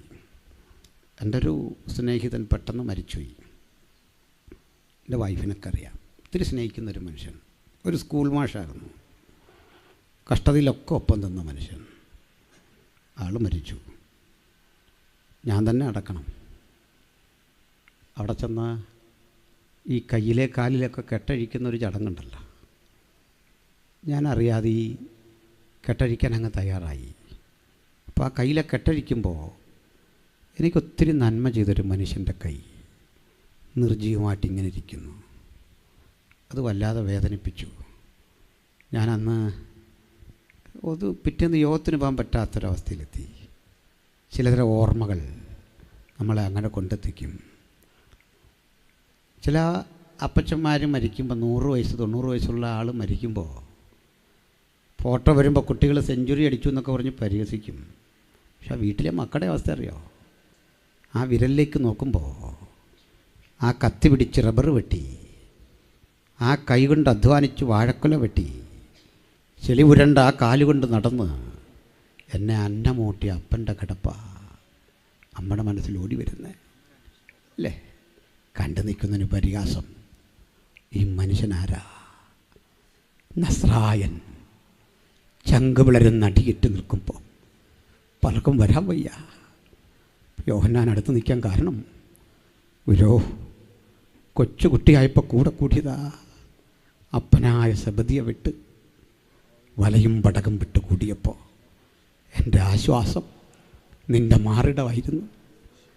ഉഴവുചാൽ പോലെ കീറുമാറ് അടിച്ചു വല്ലാതാക്കി ആ ശരീരം കൊണ്ടുപോകുമ്പോൾ കരയാൻ ത്രാണിയില്ല. പക്ഷെ ഞാൻ ഒപ്പം വരും. എവിടെ വരെ നീ പോകും? ഒപ്പം വരെ, മരണം വരെ നിൻ്റെ കൂടെ. ഇന്ന് രാത്രി എത്ര പേർക്ക് ഇത് പറയാം? എൻ്റെ മരണം വരെ എന്ന് തിരുത്താം. നിൻ്റെ കൂടെയുള്ളവരൊക്കെ ഇട്ടിട്ട് പോകട്ടെ. പത്രോസ് എവിടെയെന്ന് ഞാൻ ചോദിക്കണില്ല, അന്ത്രയോസ് എവിടെയെന്ന് ചോദിക്കുന്നില്ല. ബട്ട് ഞാൻ നിൻ്റെ കൂടെ വരും, നിൻ്റെ കൂടെ. ആ കൂടെ വരുമ്പോഴാണ് മറ്റൊരു കാഴ്ച. ദുർബലരായ കുറേ സ്ത്രീകളൊപ്പം ഉണ്ട്. അവർ ശിഷ്യഗണങ്ങളിൽപ്പെട്ടവരല്ല. നമ്മൾ പലപ്പോഴും ഈ പ്രസംഗത്തിലെല്ലാം സഭ പൊളിക്കുന്നതൊക്കെ സ്ത്രീകളാണെന്നാണ് പറയുന്നത്. ഇന്ന് വരെ ഒരു സ്ത്രീ കൗൺസിലംഗമാകാൻ വേണ്ടി പ്രശ്നം ഉണ്ടാക്കിയിട്ടുണ്ടോ? സെക്രട്ടറി ആകാൻ പ്രശ്നം ഉണ്ടാക്കിയിട്ടുണ്ടോ? നിങ്ങളെ ചുമ്മാ പറയുന്ന സ്ത്രീകളാണോ സഭയെല്ലാം പൊളിച്ചത്? നമ്മളൊക്കെ കൂടി ചെയ്ത പണിയാണ്. എന്നിട്ട് പറഞ്ഞു തരാം അമ്മാമ്മ പൊളിച്ചാന്ന്. സ്ത്രീകളാണെന്ന് പറഞ്ഞാൽ അങ്ങ് ഉപദ്രവിക്കല്ല. സ്ത്രീകളുടെ മഹത്വം എന്താ? ഇവരെ ശിഷ്യഗണങ്ങളുടെ കൂടെ ഒന്നുമില്ല. ഇവർ ഈ വചനമൊന്നും ഇങ്ങനെ കേട്ട് അങ്ങനെ ചാർജ് ചെയ്യപ്പെട്ടവരല്ല. ക്രൂശിൽ പക്ഷെ അവരൊരു അത്ഭുതം ദർശിച്ചു. അടിച്ച് തരിപ്പണമാക്കി തകർത്ത് കൊണ്ടിട്ടിട്ടും മരണത്തിൻ്റെ മുമ്പിൽ ലവലേശം കൂസാതെ നെഞ്ചുറപ്പോടെ കിടക്കുന്ന ഒരുത്തനെ കണ്ടു. ഇതാ യഥാർത്ഥ പൗരുഷം, ഇതാ കാന്തൻ്റെ ലക്ഷണം. അതൊന്ന് തിരുത്തണം. നമ്മൾ ഈ കലണ്ടറിൽ കണ്ട ആശാനല്ല കിടക്കുന്നത്. മനസ്സിലായോ? കലണ്ടറിൽ കണ്ട പുള്ളിയല്ല, ക്ഷമിക്കണം, പിണങ്ങി പറഞ്ഞല്ല. കലണ്ടറിൽ വരച്ച ക്രിസ്തുവിന് ബൈബിളിലെ ക്രിസ്തുവാകാൻ കഴിയില്ല. ഒരുത്തൻ്റെയും ക്യാൻവാസിന് വഴങ്ങാത്ത മുഖം അത്, ഒരുത്തൻ്റെയും പെയിൻറ്റിന് വഴങ്ങാത്ത വ്യക്തിത്വം അത്, ഒരു കലാകാരനും സ്വാംശീകരിച്ചെടുക്കാൻ കഴിയാത്ത, ഒരു തലച്ചോറിൽ ഒതുങ്ങാത്ത അതുല്യ വൈഭവൻ. കാരണം അവിടെ എഴുതി വച്ചിരിക്കുക, അവൻ മരണം ആസ്വദിച്ചു. ധൈര്യം ഉണ്ടേ മരണം ആസ്വദിക്കുന്നവനെന്ന് വരയ്ക്ക്. നിങ്ങൾ വരച്ച എല്ലാ സഹതാപത്തോടെ കിടക്കുന്നവനെയാണ്, വിഷമിച്ച് കിടക്കുന്നവനെയാണ്. ഇവിടെ വിഷമമൊന്നുമില്ലെന്ന് ദൈവകൃപയാൽ അനേകർക്ക് വേണ്ടി മരണം ആസ്വദിച്ച് ക്രൂശിൽ കിടക്കുന്ന നസ്രായകനായ യേശു. ഈ ദർശനം കിട്ടിയതേ, നേരിട്ട് കാണാൻ ഭാഗ്യം സിദ്ധിച്ചതേ ഒരുപറ്റ സ്ത്രീകൾക്കാ. അവരതിങ്ങനെ കണ്ടു കിടക്കുമ്പോൾ, കണ്ടിങ്ങനെ നിൽക്കുമ്പോൾ അടുത്ത് യോഹന്നാനും ഉണ്ട് ആ കാഴ്ച കാണാൻ. ആട്ടെ, ശക്തിപ്രകടനത്തിൽ പങ്കെടുത്ത ആയിരക്കണക്കിന് ആളാണോ, അപ്പം തിന്നാൻ വന്ന 5000 പേരാണോ, കടലിൻ മീതെ നടക്കുന്ന കണ്ടപ്പോൾ ആരവം കുട്ടിയ ആയിരങ്ങളാണോ, ക്രൂശിൻ്റെ ചുവട്ടിൽ നിന്നവരാണോ യേശുവിൻ്റെ യഥാർത്ഥ അനുഗാമികൾ? ക്രൂശിൻ്റെ ചുവട്ടിൽ അവിടെ നിൽക്കാൻ എത്ര പേർക്ക് മനസ്സുണ്ട്? നമുക്കതാ വേണ്ടെന്ന്, ആ മഹത്വമാണ് വേണ്ടെന്ന്.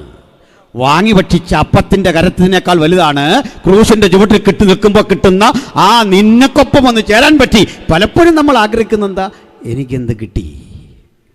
നമ്മളിന്ന് രാത്രി യോഗത്തിന് വന്നോ, എനിക്കെന്ത് കിട്ടി എന്നുള്ളതെന്ന് വിടാം. എനിക്കെന്ത് നിനക്കായി ചെയ്യാൻ പറ്റി? ഇവിടെ വരെ വന്നപ്പോൾ എന്ത് ചെയ്യാൻ പറ്റി? പലപ്പോഴും ഞാനിവിടെ വരുമ്പോൾ ശ്രദ്ധിക്കുന്നത് എന്താ? എനിക്കൊരു കസേര കിട്ടിയോ, വെള്ളം കിട്ടിയോ, സ്വീകരിച്ചതൊത്തോ, എനിക്ക് എന്ത് കിട്ടി? എന്നെ ഇവിടെ കൊണ്ടിരുത്തി എനിക്കൊരു അവസരം തന്നോ? 100 ചോദ്യങ്ങളിരിക്കുമ്പോൾ ഞാനിവിടെ വന്നതേ, നിങ്ങളിവിടെ വന്നതേ ഹൃദയത്തിൽ പറയണം അതിനല്ല.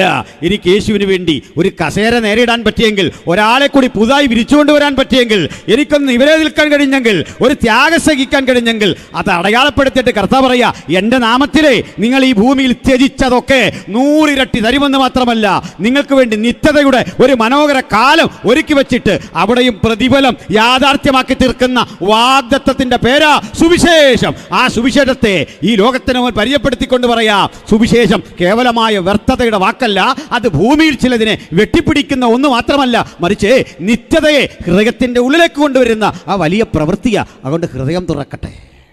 ദൈവത്തിനായി പ്രവർത്തിക്കാനുള്ള ഒരു വ്യഗ്രത നമ്മുടെ ഉള്ളിൽ രൂപപ്പെടണം. സ്തോത്രം. പലപ്പോഴും ആളുകൾ കാത്തിരിക്കുന്ന, പ്രതീക്ഷിച്ചിരിക്കുന്നൊരു കാര്യമാണ് ഉണർവ്. യോഗങ്ങളിൽ ഉണർവ് വേണം. അങ്ങനെയാണ്. ഞങ്ങളൊന്നും ഉണർവ് പ്രസംഗരല്ല, അങ്ങനെ എന്നെ ആരെയും പരിചയപ്പെടുത്തിയും കണ്ടിട്ടില്ല. ഞാനതിനൊരു കാരണം പറയാറുണ്ട്. പ്രസംഗിച്ച് തുടങ്ങിയ നാൾ മുതൽ ചിന്തിക്കുന്ന ഒരു കാര്യം, ഞാൻ സ്വന്തം നിലയിൽ ആരെ ഉണർത്താനായിട്ട് ഒരു കൃത്രിമവും കാണിക്കില്ല. ആളുകൾ ഉണരട്ടെന്നോർത്ത് സൗണ്ടൊക്കെ മാറ്റി അല്ലേ, അങ്ങനെ ചെയ്യുന്നതിന് കുഴപ്പമൊന്നുമില്ല. ഞാനങ്ങനെ ട്രൈ ചെയ്തിട്ട് പറ്റുന്നുമില്ല. തന്നെ ഇരിക്കുമ്പോഴൊക്കെ നമ്മളൊന്ന് പരിശീലിച്ച് നോക്കിയിട്ട് പറ്റുന്നുമില്ല.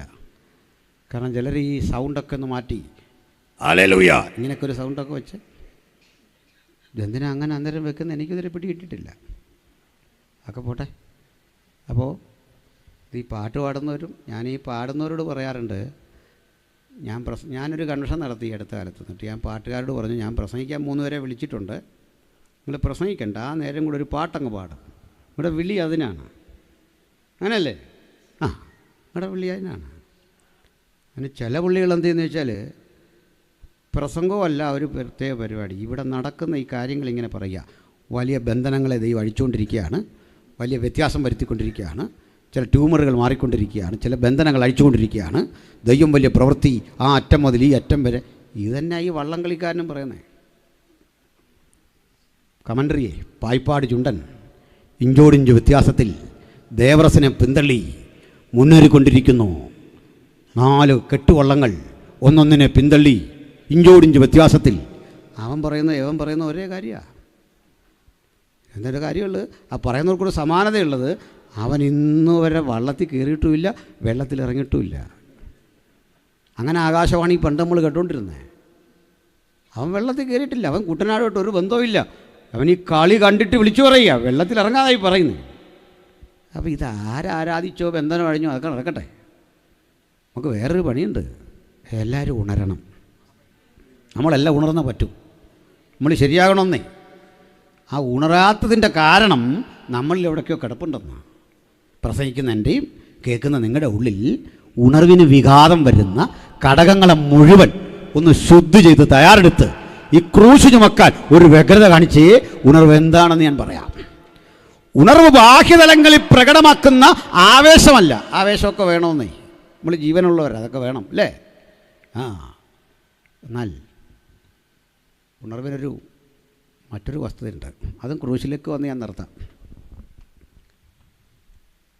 ഈ ക്രൂശിക്കാൻ ഉത്തരവിട്ടാൽ നിർദ്ദിഷ്ട സമയത്ത് ക്രൂശീകരണം നടത്തണം. അത് നിയമമാണ്. അവിടെ പറയാം. ഇപ്പോൾ തൊട്ടടുത്ത് അടൂർ കോടതി ഉണ്ടെന്ന് എനിക്ക് തോന്നുന്നു. ഉണ്ട്, ഞാൻ കണ്ടിട്ടുണ്ട്.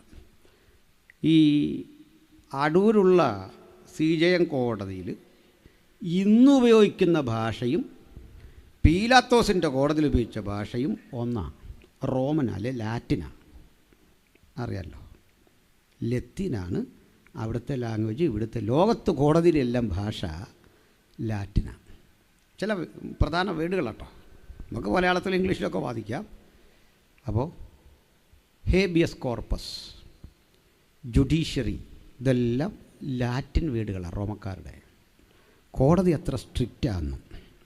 ഇവിടെ കോടതിയിൽ ചെന്നാൽ ഇങ്ങനെ തുലാസം പിടിച്ച് കണ്ണും കെട്ടിയൊരു കക്ഷി ഇരിപ്പുണ്ടല്ലേ, താഴെ വായിക്കാൻ കാണും ഓതി ആർട്ടം പാർട്ടം. അർത്ഥം, the court should be audible to both side. ഒഡിബിളായിരിക്കണം. ഓടി ആർട്ടം പാർട്ടം. വാദി പറയുന്നതും പ്രതി പറയുന്നതും കേൾക്കണമെന്ന്. മനസ്സിലായില്ലേ? അവിടെ നമ്മുടെ ലീഡർമാർക്ക് പറ്റുന്ന ആദ്യം ചെന്ന് പറയുന്ന കേട്ട് അവർ വിധി അങ്ങ് പറയും അല്ലേ? അങ്ങനെ ചെയ്യരുത്. ആദ്യം പറയുന്ന കേട്ട് തീരുമാനം എടുക്കല്ലേ. പിന്നെന്താ? You should be audible to both side. പറഞ്ഞാട്ടെ, കേൾക്കണം, നിങ്ങൾ പറഞ്ഞാട്ടെ. ഇത് പറയുമ്പോൾ ഈ വാരി വലിച്ചൊക്കെ നമ്മുടെ സാക്ഷി പോലെ പറഞ്ഞാൽ പ്രശ്നമാണ്. കടമ്പനാടിൻ്റേതായിട്ടുള്ളതായ പ്രാന്തപ്രദേശത്തുനിന്ന് അടൂരിൻ്റേതായിരിക്കുന്നതായിട്ടുള്ള ഇടത്തേക്ക് ഞാൻ വരുവാൻ തക്ക ഇടയായി തീർന്നപ്പോഴാണ് ഈ വാഹനം ഇടിക്കുന്നത് കാണുവാൻ തക്ക ഇടയായി തീർന്നുകൊണ്ടിരുന്നതായിട്ടുള്ളതായ കോടതി പറഞ്ഞാൽ കളി മാറും. അതിന് കോർട്ടിൻ്റെ ഭാഷ അറിയാവുന്ന ഒരാളവിടെ നിൽപ്പുണ്ട്, അഡ്വക്കേറ്റ്. നിങ്ങൾ അയാളുടെ കാര്യം പറഞ്ഞിട്ട് വക്കാലത്ത് ഒപ്പിടണം. അപ്പോൾ നിങ്ങളെ വിളിക്കും ക്ലൈൻറ്റ്, എൻ്റെ കക്ഷിക്ക് വേണ്ടി ഞാൻ നിൽക്കുക. ശരി, പറഞ്ഞോ. അപ്പോൾ ഇത് അങ്ങോട്ട് പറയും. അത് കേട്ടാണ്. അപ്പോൾ നിയമം കർശനമാണ്. സമയത്തിനുള്ളിൽ വധശിക്ഷ നടപ്പിലാക്കണം. വധശിക്ഷയുടെ സമയത്ത് നടപ്പിലാക്കണമെന്ന്. ഇതിൽ ഉദ്യോഗസ്ഥൻ്റെ പണി പോകുന്നു. റോമ അതുകൊണ്ട് ഒരുത്തൻ ചാകാൻ തുടങ്ങിയണ്ടോ? പൗലോസും ശീലാസും കാരാഗൃഹത്തിൽ കിടന്നപ്പം കാരാഗൃഹത്തിൻ്റെ അടിസ്ഥാനം ഇളകിയപ്പോൾ അയാൾ ജയിലർ ചാകാൻ തുടങ്ങിയണ്ടോ? കാരണം ഇയാൾക്ക് ശിക്ഷ വരും, നാണക്കേടാവും. നമ്മുടെ നാട് കൊള്ളൊന്നും അല്ലാതെ സ്ട്രിക്റ്റാണ് രാജ്യം. അതാ ഇരുമ്പ് വല്ലുകൊണ്ട് കടിച്ചു കീറുന്നൊരു മൃഗമായി റോമിനെ വിശേഷിപ്പിക്കാൻ കാരണം അകത്തും പുറത്തും ഒരുപോലെ ഇടപെടുന്ന ഇരുവായ്ത്തല മൂർച്ചയേറിയ വാള് പോലെ ഇടപെടുന്ന റോമിൻ്റെ കാർക്കശ്യത എത്ര വലുതാ. അപ്പോഴാണ് യേശുവിനെ ക്രൂശിക്കാൻ ഉത്തരവ്. ക്രൂശ് ചുമക്കണം. ഈ ക്രൂശ് ചുമക്കുക എന്ന് പറഞ്ഞാൽ തന്നെ നമ്മൾ ഈ കാണുന്ന പോലെ T ആകൃതിയിലെ സാധനം അതുപോലെ കൊണ്ടുപോകല്ല. ഈ വിലങ്ങൻ തടി മാത്രം ചുമന്നാൽ മതി, മറ്റേ തടി അവിടെ എത്തിക്കും. അതൊക്കെയാണ് നിയമം. എന്നാൽ ഈ തടി പോലും ഉണ്ടാക്കി വെച്ചിരിക്കുന്ന ചതുരമൊന്നും അല്ല, അത് ആശാരി പണിത സാധനമൊന്നുമല്ല, ഉരുളൻ തടിയാണ്. ആ തടിയുടെ പേര് തന്നെയാണ് എന്താ പറയുക, ദണ്ഡന സ്തംഭം എന്ന പേര്. ഈ ദണ്ഡന സ്തംഭം തോളി വെക്കണം. അത് കയറുകൊണ്ട് കെട്ടുകയാണ്. ഈ 2 കയറ് വഴിച്ച് അവിടെ കൊണ്ടില്ലുമ്പോൾ ഈ കുരിശു രൂപം കെട്ടിയാക്കുകയാണ്. എന്നിട്ട് ആണിയടിക്കുന്നവിടെ കൈത്തണ്ടയില്ല, അതെവിടെ ഇവിടെ ഇങ്ങനെ. മനസ്സിലായില്ല? കാരണം ഞരമ്പ് കെട്ടുകൾ വന്ന് കൂടുന്ന സ്ഥലമാണ് ഇത്. ഇവിടേക്കാണ് ഈ ആണി അടിക്കുന്നത്. പ്രത്യേകം തയ്യാറാക്കിയ ആണിയാ. ചതുര വടിയുള്ള ആണി, അഗ്രം നല്ല മുനയാണ്. വെറുതെ അടിക്കല്ല. 3 ആരാച്ചാർമാർ ഇങ്ങനെ ആണി കയ്യിൽ പിടിച്ചുകൊണ്ട് കുറ്റപത്രം വായിച്ചു കേൾപ്പിച്ചാൽ ഉടൻ റോമാ ഗവൺമെൻറ്റിന് കീജൈ വിളിച്ചും എന്നിട്ട് ഇതങ്ങോട്ട് കുത്തി ഇറക്കുകയാണ്. ആദ്യം കുത്തി ഇറക്കിയ അനന്തരം പരമാവധി ചോരയും പൊടിഞ്ഞു, ശരീരത്തിൽ നിന്ന് രക്തം മുഴുവൻ വാർന്നു എന്ന് ഏകദേശം ഉറപ്പായാൽ 3 ആളുകൾ സിഗ്നൽ കൊടുത്തിട്ട് ഈ ആണി ഒന്ന് തിരിക്കും. ചതുര വടിവ തിരിഞ്ഞു കഴിഞ്ഞാൽ പിന്നെ ചോര വരില്ല, സ്തംഭിച്ചു പോവും. ഞരമ്പ് കെട്ടുകൾ സ്തംഭിച്ച് ശുദ്ധരക്തവും അശുദ്ധരക്തമൊക്കെ വേർതിരിക്കുന്ന നമ്മുടെ ഹാർട്ടിൻ്റെ പണിയെല്ലാം സ്തംഭിക്കും, ഇങ്ങനെ കിടക്കും. പക്ഷെ ഒരു പ്രശ്നം, ചിലപ്പോൾ മരണം കിട്ടൂല, അബോധാവസ്ഥയിലാകും, കോമാ സ്റ്റേജിൽ. 7 ദിവസം വരെ ഇങ്ങനെ ക്രൂശി കിടന്നവൻ്റെ ചരിത്രം ക്രിസ്തുവല്ല, സ്ട്രാബോ എഴുതുന്നുണ്ട്. എത്ര മാരക മരണമാണ്. അങ്ങോട്ട് കൊണ്ടുപോകുക കർത്താവിനെ. സമയത്ത് ചെയ്തില്ലേ പണി കിട്ടും. ഈ ശിക്ഷ നടപ്പിലാക്കുന്നവൻ ആകെ ഭയന്നു. കാരണമുണ്ട്. റോമിലൊരു നിയമമുണ്ട്, ഒരു ധാരണ, നിയമമല്ല, ഒരു അന്ധവിശ്വാസമുണ്ട്. ഇങ്ങനെ ശിക്ഷിക്കാൻ കോടതി ഉത്തരവിട്ട് കഴിഞ്ഞാൽ പിന്നെ ആരും ഈ ക്രൂശി തൊടത്തില്ല. തൊട്ടാൽ നമ്മുടെ കുടുംബത്തേക്ക് ശാപം വരുമെന്ന. ഇങ്ങനെ നമ്മുടെ വീട്ടിൽ ഒരു മരണം നടക്കും. നമ്മൾ അറിയാതെ പോലും തൊട്ടാൽ ശാപം. നിങ്ങൾ ആലോചിച്ചാൽ കൊണ്ട് ഈ ക്രൂശും ചുമന്ന് യേശു വരുമ്പോൾ ആളുകൾ ഇങ്ങനെ മാറുക, അറച്ചറച്ച് മാറുക. എന്നാൽ പോകാതിരിക്കേണ്ടേ അതുമില്ല. മാറി മാറി മാറി മാറി നിൽക്കുക, അങ്ങോട്ടും ഇങ്ങോട്ടും മാറുക. ഇങ്ങനെ ഇങ്ങോട്ട് വരുമ്പോൾ വേച്ച് വിറച്ച് വീഴുന്ന കർത്താവിനെ കണ്ട് ഒരു സൈനികന് മനസ്സിലായി സമയത്ത് ഇല്ല. ആർക്കെങ്കിലും സഹായിക്കാമോ? സാർ പറ്റുകയില്ല, ഞങ്ങളുടെ വീട്ടിൽ ഇതിൻ്റെ ശാപം വന്ന് കയറണ്ട. മാറിപ്പോയപ്പോൾ വയലിപ്പണിയെടുത്ത കുറേഞ്ഞക്കാരൻ ശിമോൻ അതിൽ വരുന്നു. അവനോട് പറഞ്ഞു വാ. അപ്പോൾ അവൻ ആകപ്പാടെ നോക്കി. അവനും അറിയാം ഇത് 2 കുഞ്ഞുങ്ങളുണ്ട്, അലക്സാണ്ടറും രൂപോസും. വിഷമിച്ചു. അവിടെ കിടക്കുന്ന അവനെ വളരെ നിർബന്ധിച്ചെന്നവർ. എടുക്ക്, നിന്നോടാ പറഞ്ഞെടുക്കാൻ. അവൻ എടുക്കേണ്ട കാര്യമില്ല, കാരണം അവൻ അടിമയാണെങ്കിലും ഇവരുടെ അടിമയല്ല. അവൻ്റെ ഒരു മുതലാളിയുണ്ട്, അയാൾ പറഞ്ഞ കേട്ടാൽ മതി. ഇവർ പറഞ്ഞ കേൾക്കണ്ട, എൻ്റെ മുതൽ ഞാൻ പറഞ്ഞ കേട്ടാൽ മതി. അവൻ പറയുന്നുണ്ടേ എനിക്കൊരു യജമാനനുണ്ട്, നിങ്ങൾ നിർബന്ധിക്കാതെ. റോമിൽ അതും തെറ്റാ, നിയമവിരുദ്ധമാണ്. അതിന് റോമിൽ നിയമമുണ്ട് ഒത്തിരി, റോമൻ ലോ വളരെ സ്ട്രിക്റ്റാ. പക്ഷെ അവനെ ഒത്തിരി നിർബന്ധിച്ചപ്പോൾ ഈ യേശുവിൻ്റെ മുഖത്തേക്കൊന്ന് നോക്കി. പുഞ്ചിരി, മന്ദഹാസം, ധൈര്യം, ക്ഷമ, ഈ ഭാവങ്ങൾ ശക്തിയോടെ സ്ഫുരിക്കുന്ന ഒരുവനെ, എത്ര അടി കിട്ടിയിട്ടും പ്രതിഷേധമില്ലാത്ത ഒരുവനെ, പുഞ്ചിരിക്കുന്നവനെ കണ്ടൊന്ന് അമ്പരന്നു. ആകാംക്ഷ കൊണ്ടൊന്ന് പരിചയപ്പെടാൻ നോക്കിയപ്പോൾ ഈ ക്രൂശിൽ തറയ്ക്കാൻ വേണ്ടി ഒരു ബോർഡും കൈപ്പിടിച്ചൊരുത്തം നിപ്പോണ്ട് ഒരു പടയാളി നോക്കിയപ്പോൾ ഈസൂസ് നാസറിൻ റെക്സ് യുഡായിയോറം, നസ്രയനായ യേശു, യഹൂദന്മാരുടെ രാജാവ്. അവനെ നമ്പരുന്നു. ഉള്ളിൻ്റെ ഉള്ളിൽ പറഞ്ഞു കാണും, ഗുരു ഒത്തിരി കേട്ടിട്ടുണ്ട് ഗുരു നിന്നെപ്പറ്റി. അങ്ങേ ഒരു ദിവസം വന്ന് കാണാൻ ആഗ്രഹമുണ്ടായിരുന്നു. അങ്ങ് കടലിൻ മീതെ നടന്നതും അത്ഭുതം പ്രവർത്തിച്ചതും ഒക്കെ കേട്ടിട്ടുണ്ട്. അങ്ങേ അടിച്ചു പരുവപ്പെടുത്തി അപഹസിച്ച് ഇതുവഴി കൊണ്ടുപോകുമ്പോൾ ഈ ക്രൂശ് ചുമക്കാൻ എന്നെ നിർബന്ധിച്ചപ്പോൾ ഞാൻ ശാപമൊന്നും നോക്കുന്നില്ല. അങ്ങേക്ക് ചെയ്യാവുന്ന ഒരു പിടി സഹായം, ഈ ചുമലങ്ങ് വിട്ടുതരിക. ആരുണ്ടെന്ന് രാത്രി അതിന്? ആ സമർപ്പണത്തിൽ ആ ഉണർവുണ്ടാകുന്നേ. അപ്പം തിന്നാനുള്ള വ്യഗ്രതയല്ലേ, രോഗസൗഖ്യം കിട്ടണമെന്ന ആഗ്രഹത്തിലല്ലേ ഉണർവിരിക്കുന്നേ. ചുമലേശുവിന് വിട്ടുകൊടുക്കണം. ഞാൻ റെഡി, ഈ ചുമല് ഞാൻ വിട്ടുതരാ. ചോര പറ്റിയ പരുക്കൻ മരക്കുരിശെടുത്ത് തോളിലേക്ക് വെക്കുമ്പോൾ ആൾക്കാർ പറയുന്നുണ്ടേ, അയ്യോ അതാ ശിമോനല്ലേ, അവൻ മക്കളെ ഓർക്കണ്ടായിരുന്നു, അവരിൽ ഒരാൾ മരിച്ചു പോവില്ലേ, ശാപം വരില്ലേ. അവനതൊന്നും വിഷയമല്ല. 1-2 ചുവട്ടടി നടക്കുമ്പോഴേക്കും വേച്ച് പിറച്ചു പോകുന്ന അവൻ്റെ അരിയിലേക്ക് യേശു ചെന്നു. അതിഞ്ഞ് വാങ്ങി. സത്യത്തിൽ അവനെക്കൊണ്ട് വലിയ ഉപകാരം ഉണ്ടായില്ലെങ്കിലും ഈ വേദനയുടെ പങ്കുവയ്ക്കൽ ഒരു വലിയ അനുഭവമാണ്. ദൈവത്തിൻ്റെ ഹൃദയം പങ്കുവയ്ക്കാൻ ഇന്നവൻ നമ്മളുമായിട്ട് ആഗ്രഹിക്കുന്നു. ആ സന്ദേശം കൽപ്പിക്കാൻ ആഗ്രഹിക്കുന്നു. സ്വർഗീയ ദൂതഗണങ്ങൾ ഈ കാഴ്ച കണ്ട് നോക്കിയിരിക്കുക. ദൈവപിതാവും പരിശുദ്ധാത്മാവും സന്നിഹിതര ഈ കാഴ്ച. ഈ തോള് വെച്ച് കൊടുത്തവൻ്റെ അന്തസ്സില്ല. അപ്പം വാങ്ങി ഭക്ഷിച്ചു പോയവനെ, കണ്ണ് കണ്ടിട്ട് നൃത്തം ചെയ്യുന്നവനെ, കുഷ്ഠരോഗം മാറിയവനെ, ഇവന് മാത്രം ഒരു സാക്ഷ്യമുണ്ടേ. എനിക്കെന്തെങ്കിലും കിട്ടുന്നതിലല്ല, ഈ ചുമല് യേശുവിനൊന്ന് വിട്ടുകൊടുത്തപ്പോൾ എനിക്ക് കിട്ടിയ ഒരു ചാരിതാർത്ഥ്യമുണ്ട്. ഉലകത്തോട് മുഴുവൻ വിളിച്ചു പറയാൻ ഈ ചങ്കുറപ്പിന്റെ പേരാ ക്രിസ്തീയ ജീവിതം, ഈ സമർപ്പണത്തിന്റെ പേരാ, ഈ കരുത്തിന്റെ പേരാ ക്രിസ്തീയ ജീവിതം. യേശു തിരയുന്നു ഇന്ന് രാത്രി അത്തരം ചില സമർപ്പിതരെ. ഈ ചുമൽ വിട്ടുകൊടുക്കാൻ, ഈ ജീവിതം വിട്ടുകൊടുക്കാൻ, ഈ ഹൃദയം വിട്ടുകൊടുക്കാൻ.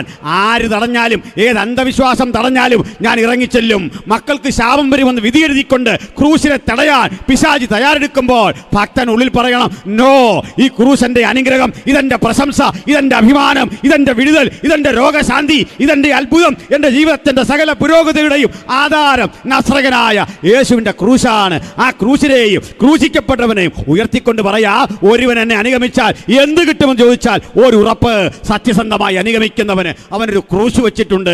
ആ ക്രൂശ് ഒരു പരാജയമല്ല, അത് ജയത്തിൻ്റെ ചിഹ്നമാണ്, അത് വിജയത്തിൻ്റെ ചിഹ്നമാണ്. അന്ധകാരത്തിൻ്റെ ശക്തികൾ അലറിയോടുന്ന, ഇരുട്ടിൻ്റെ ആത്മാക്കൾ കിതച്ചു വീഴുന്ന, സകല ദുഷ്ടശക്തികളും കാൽക്കീഴാകുന്ന ഒരൊറ്റ ആയുധം ഉലകത്തിലുണ്ടെങ്കിൽ അതിൻ്റെ പേര് നസ്രയനായ യേശുവിൻ്റെ ക്രൂശാണ്. ആ ക്രൂശിതനെയും ക്രൂശിക്കപ്പെട്ടവനെയും ഉയർത്തിക്കാട്ടിക്കൊണ്ട് ഞങ്ങൾ ആവർത്തിക്കുന്നു, മറ്റൊരുവരിലും രക്ഷയില്ല. നാം രക്ഷിക്കപ്പെടുവാൻ ആകാശത്തിന് കീഴിൽ മനുഷ്യരുടെ ഇടയിൽ നൽകപ്പെട്ട ഒരേ ഒരു നാമം നസ്രയനായ യേശുവിൻ്റെ നാമം, മഹത്തരമായ നാമം. ഹല്ലേലൂയ. പ്രിയരേ, എന്താ സംഭവിക്കുന്നത് അറിയണ്ടേ? അവനൊന്നും വീട്ടിൽ ചെല്ല. ഭാര്യയോട് പറയാതിരിക്കാൻ വയ്യ. അവൻ്റെ മുഖത്ത് ഒരല്പം ദുഃഖവും മറുവശത്തൊരു സംതൃപ്തിയും ക്ഷീണവും. നിർബന്ധിച്ചപ്പോൾ പറഞ്ഞു, എടീ അതേ ഒരു വിഷയമുണ്ട്. എന്താ? നീ ഒന്നും ഓർക്കരുതേ. പറ. മക്കൾ രണ്ടുപേരും കേൾക്കാൻ നിൽക്കുക. നാട്ടുകാരെല്ലാം പറയുന്നു നമ്മുടെ കുടുംബത്തൊരു ശാപം വരുമെന്ന്. എന്ത് ശാപം? ഞാനിന്നൊരുവൻ്റെ ക്രൂശ് ഈ ചുമലിലെടുക്കേണ്ടി വന്നു. അമ്പരപ്പോടെ അവൾ നോക്കുമ്പോൾ ആരുടെയാ? സാധാരണ ദുർമാർഗികളുടെ, അധർമ്മികൾക്കൊപ്പം അവനെ ക്രൂശിച്ചു എന്നാ. ഒരധർമ്മിയുടെ പേരാണ് പറയുന്നതെന്ന് കേൾക്കാൻ കാതുകുറിപ്പിച്ചിരിക്കും. അവൾ പറയുക, നസറേത്തുകാരൻ യേശുവെന്ന് നീ കേട്ടിട്ടുണ്ടോ? ഉവ്വ്, നമ്മൾ കാണാനിരുന്നല്ലേ. ആ മഹാനുഭവൻ പിടഞ്ഞ് പ്രാണനെ വിട്ടു. ഇതെൻ്റെ ഒരു ചിന്തയാണ്. ഒരുപക്ഷെ ഇവൻ തൻ്റെ ഭാര്യയോട് ഇത് പറയുമ്പോൾ യേശു പിടയുന്നുണ്ട് ക്രൂശിൽ. മക്കളെ രണ്ടുപേരെയും നോക്കിയപ്പോൾ അമ്മ പറയാ, സാരമില്ല മക്കളെ, നാളെ ഈ വീട്ടിലും ഇത്തരമൊരു ക്രൂശ് വന്നാലും ഞങ്ങൾക്ക് അപമാനമില്ല. കാരണം നിൻ്റെ പപ്പ ചുമന്നതേ അഭിമാനമുള്ളവൻ്റെ ക്രൂശ. നിൻ്റെ പപ്പ ചുമന്നത് കരുത്തറ്റവൻ്റെ ക്രൂശ. നിൻ്റെ പപ്പ ചുമന്നത് നീതിമാൻ്റെ ക്രൂശ. തലമുറകൾക്കപ്പുറത്ത് അപ്പൻ ഈ ക്രൂശ് ചുമന്നതിൻ്റെ ആനുകൂല്യം പറ്റി ഇന്നിവിടെ വന്നിരിക്കുന്ന പ്രിയപ്പെട്ടവരുണ്ട്. അവർ പറയണം, എൻ്റെ സകല വിടുതലിൻ്റെയും കാരണം അപ്പന് മറ്റ് കഴിവൊന്നുമില്ല, അപ്പൻ സമ്പന്നനായിരുന്നില്ല, അവഹേളിക്കപ്പെട്ടിട്ടുണ്ട്, വിദ്യാസമ്പന്നനല്ല. പക്ഷേ ഈ ചുമലേ യേശുവിൻ്റെ ക്രൂശ് ചുമക്കാൻ വിട്ടുകൊടുത്തപ്പോൾ അതിൻ്റെ ഒരു അനുഗ്രഹം മക്കൾക്ക് ബാക്കി വെച്ചതിൻ്റെ ആനുകൂല്യം പറ്റിയ ഞങ്ങൾ ഇന്നിവിടെ നിൽക്കുന്ന പറയാൻ ഉറപ്പുള്ളവരെ ഓർത്ത് ഞാൻ ദൈവത്തെ സ്തുതിക്കുന്നു. നിങ്ങൾ ഒറ്റയ്ക്കല്ല, ഞാനും നിങ്ങൾ ഒരുമിച്ച് ചേർന്ന് ആ മഹാദൈവത്തിൻ്റെ പുത്രനെ ഉയർത്തുമ്പോൾ സകല അനുഗ്രഹത്തിനും കാരണഭൂതൻ്റെ ഈ ക്രൂശ് ജീവിതത്തിലൊന്ന് ചുമക്കാൻ കിട്ടിയതേ ശ്രേഷ്ഠകരമായ ഭാഗ്യകരമായ ഒരു അനുഭവമാണെന്നുള്ള ഉറപ്പ് എല്ലാവരുടെ ഹൃദയത്തിൽ വസിക്കട്ടെ. നമുക്ക് ഈ ബലത്തോടെ വേണം ഇവിടം വിട്ടു പോകാൻ. കണ്ട് ഭാരപ്പെടണ്ട. നമ്മുടെയൊക്കെ 2-3 തലമുറ മുമ്പുള്ള ജീവിതം വലിയ കഷ്ടപ്പാടിൻ്റെതാന്നേ. ഞാനൊരു കർഷക കുടുംബത്തിൽ ജനിച്ചു വളർന്ന ആളാണ്. അപ്പൻ പണിയെടുത്തൊക്കെ പുലർത്തിയ ഒരാളാണ്. ചിലപ്പോഴൊക്കെ എനിക്ക് അത്യാവശ്യം ജോലി ചെയ്യാനൊക്കെ വശമുള്ള ആളാണ്. പണി ചെയ്യാൻ മടിയില്ല, അതിന് സമയം കിട്ടാത്തതുകൊണ്ടാണ്. അപ്പോൾ ചിലപ്പോഴൊക്കെ ആളുകൾ നമ്മളോട് വിരോധിച്ചിട്ട് പറയും, വാർക്കപ്പണിക്ക് പോടുമെന്നൊക്കെ പറഞ്ഞ് കമൻ്റ് ഇടും. അത് മോശം പണിയാണോ? ഇങ്ങനെ പറയാൻ കാരണം നമ്മുടെ ഇന്ത്യക്കൊരു കുഴപ്പമുണ്ട്. ലോകത്ത് ജോലി ചെയ്തവനോട് ബഹുമാനം ഇല്ലാത്ത ഒറ്റ രാജ്യം ഇന്ത്യയായിരുന്നു. ജോലി ചെയ്തവരോട് അല്ലേ? അണ്ടാ നമുക്ക് ഇന്ന് ഈ ജോലി ചെയ്തു എന്ന് പറയാൻ മടിയാണ്. അപ്പൻ ജോലി ചെയ്തു എന്ന് പറയാൻ മടിയല്ലോ ഉണ്ടോ? ഒരു മടിയില്ല.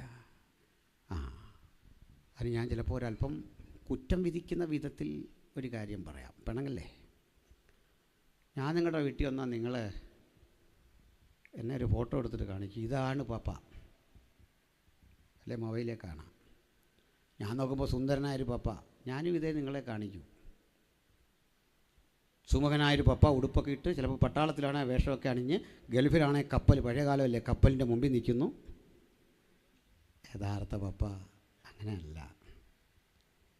ഈ ജോലി കഴിഞ്ഞ് വന്ന് ഇളന്തിണ്ണയ്ക്ക് മധുരം ചേർക്കാതെ ഒരു ചായ കുടിച്ച്, ഷർട്ടിടാതെ, അതിൽ വാഴക്കറ പുരണ്ട ഉടുപ്പോടെ നമ്മെ പുലർത്താൻ നടന്നൊരു പാപ്പായെ എത്ര പേര് ജീവിതത്തിൽ ഇങ്ങനെ ഫ്രെയിം ചെയ്ത് വച്ചിട്ടുണ്ട്. പലതും നമുക്ക് ചെയ്തു തരണമെന്നുണ്ട്, ശേഷിയില്ല. നമ്മെപ്പോലെ 6-7 മക്കളെ വളർത്തി ഈ അപ്പനുണ്ടല്ലോ, അമിത ആഹ്ലാദവും ഇല്ല. അപ്പാ അങ്ങനെ ഉറങ്ങിക്കാണുന്നത് പോലും നിങ്ങൾ കണ്ടിട്ടില്ല.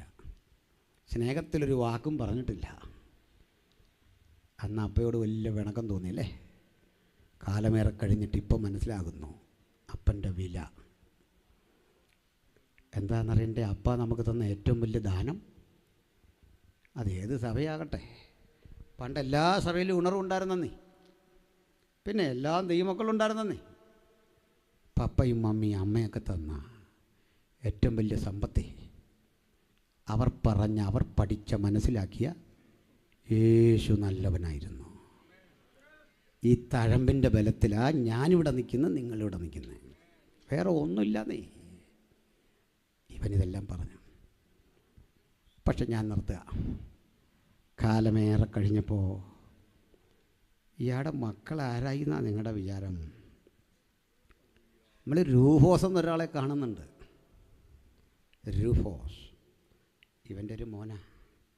അലക്സാണ്ടറെ കുറിച്ച് പ്രത്യേകിച്ച് അങ്ങനെ പറയാനില്ല. രൂഫോസ് ആരായി എന്നറിയണ്ടേ? ചരിത്രപ്രസിദ്ധമായ എഫസോസ് സഭയുടെ പരമാധ്യക്ഷനായി എന്ന ചരിത്രം. മനസ്സിലായോ? അവനെ നോക്കി പൗലോസ് പറയാ, കർത്താവിൽ പ്രസിദ്ധനായ രൂഫോസിനും എൻ്റെ അമ്മയായ അവൻ്റെ അമ്മയ്ക്കും വന്ദനം പറവീ.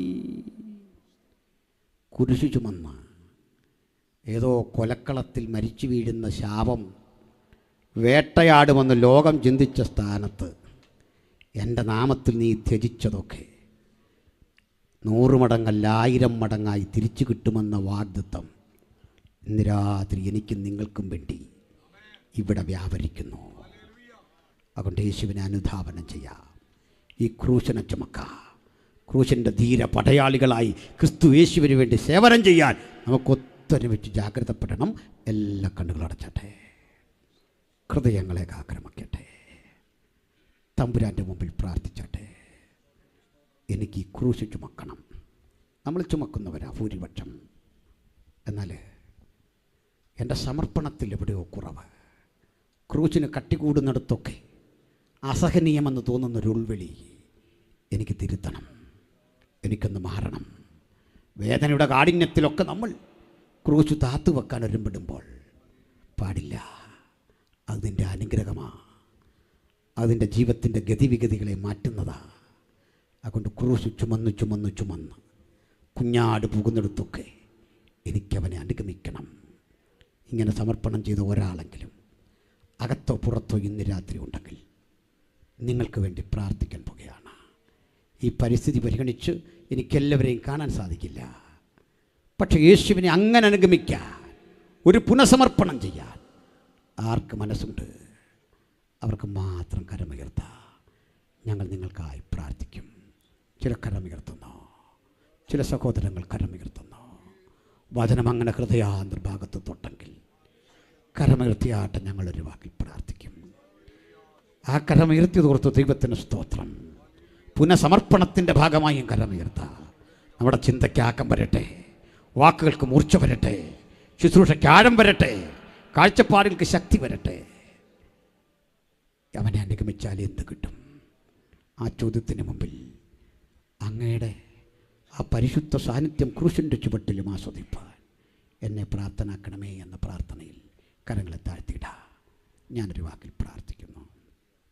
പരിശുദ്ധനെ, ഇന്ന് തിരുസന്നിധിയിൽ കരമുയർത്തി അങ്ങയോട് പ്രതിജ്ഞാബദ്ധരായ ഈ മക്കളുടെ മീതെ തിരുസാന്നിധ്യം ഉണ്ടാകണം.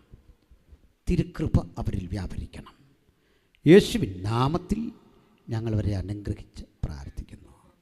പറഞ്ഞു തീരാത്ത ദാനങ്ങളിലൂടെ ഞങ്ങളെ മുമ്പോട്ട് നയിക്കണം. പ്രാർത്ഥന കേട്ട കൃപകൾക്കായി സ്തോത്രം. യേശു ക്രിസ്തുവിൻ വിലയേറിയ നാമത്തിൽ തന്നെ ആമേൻ. എല്ലാവർക്കും വന്ദനം ഈ വചനങ്ങളാൽ.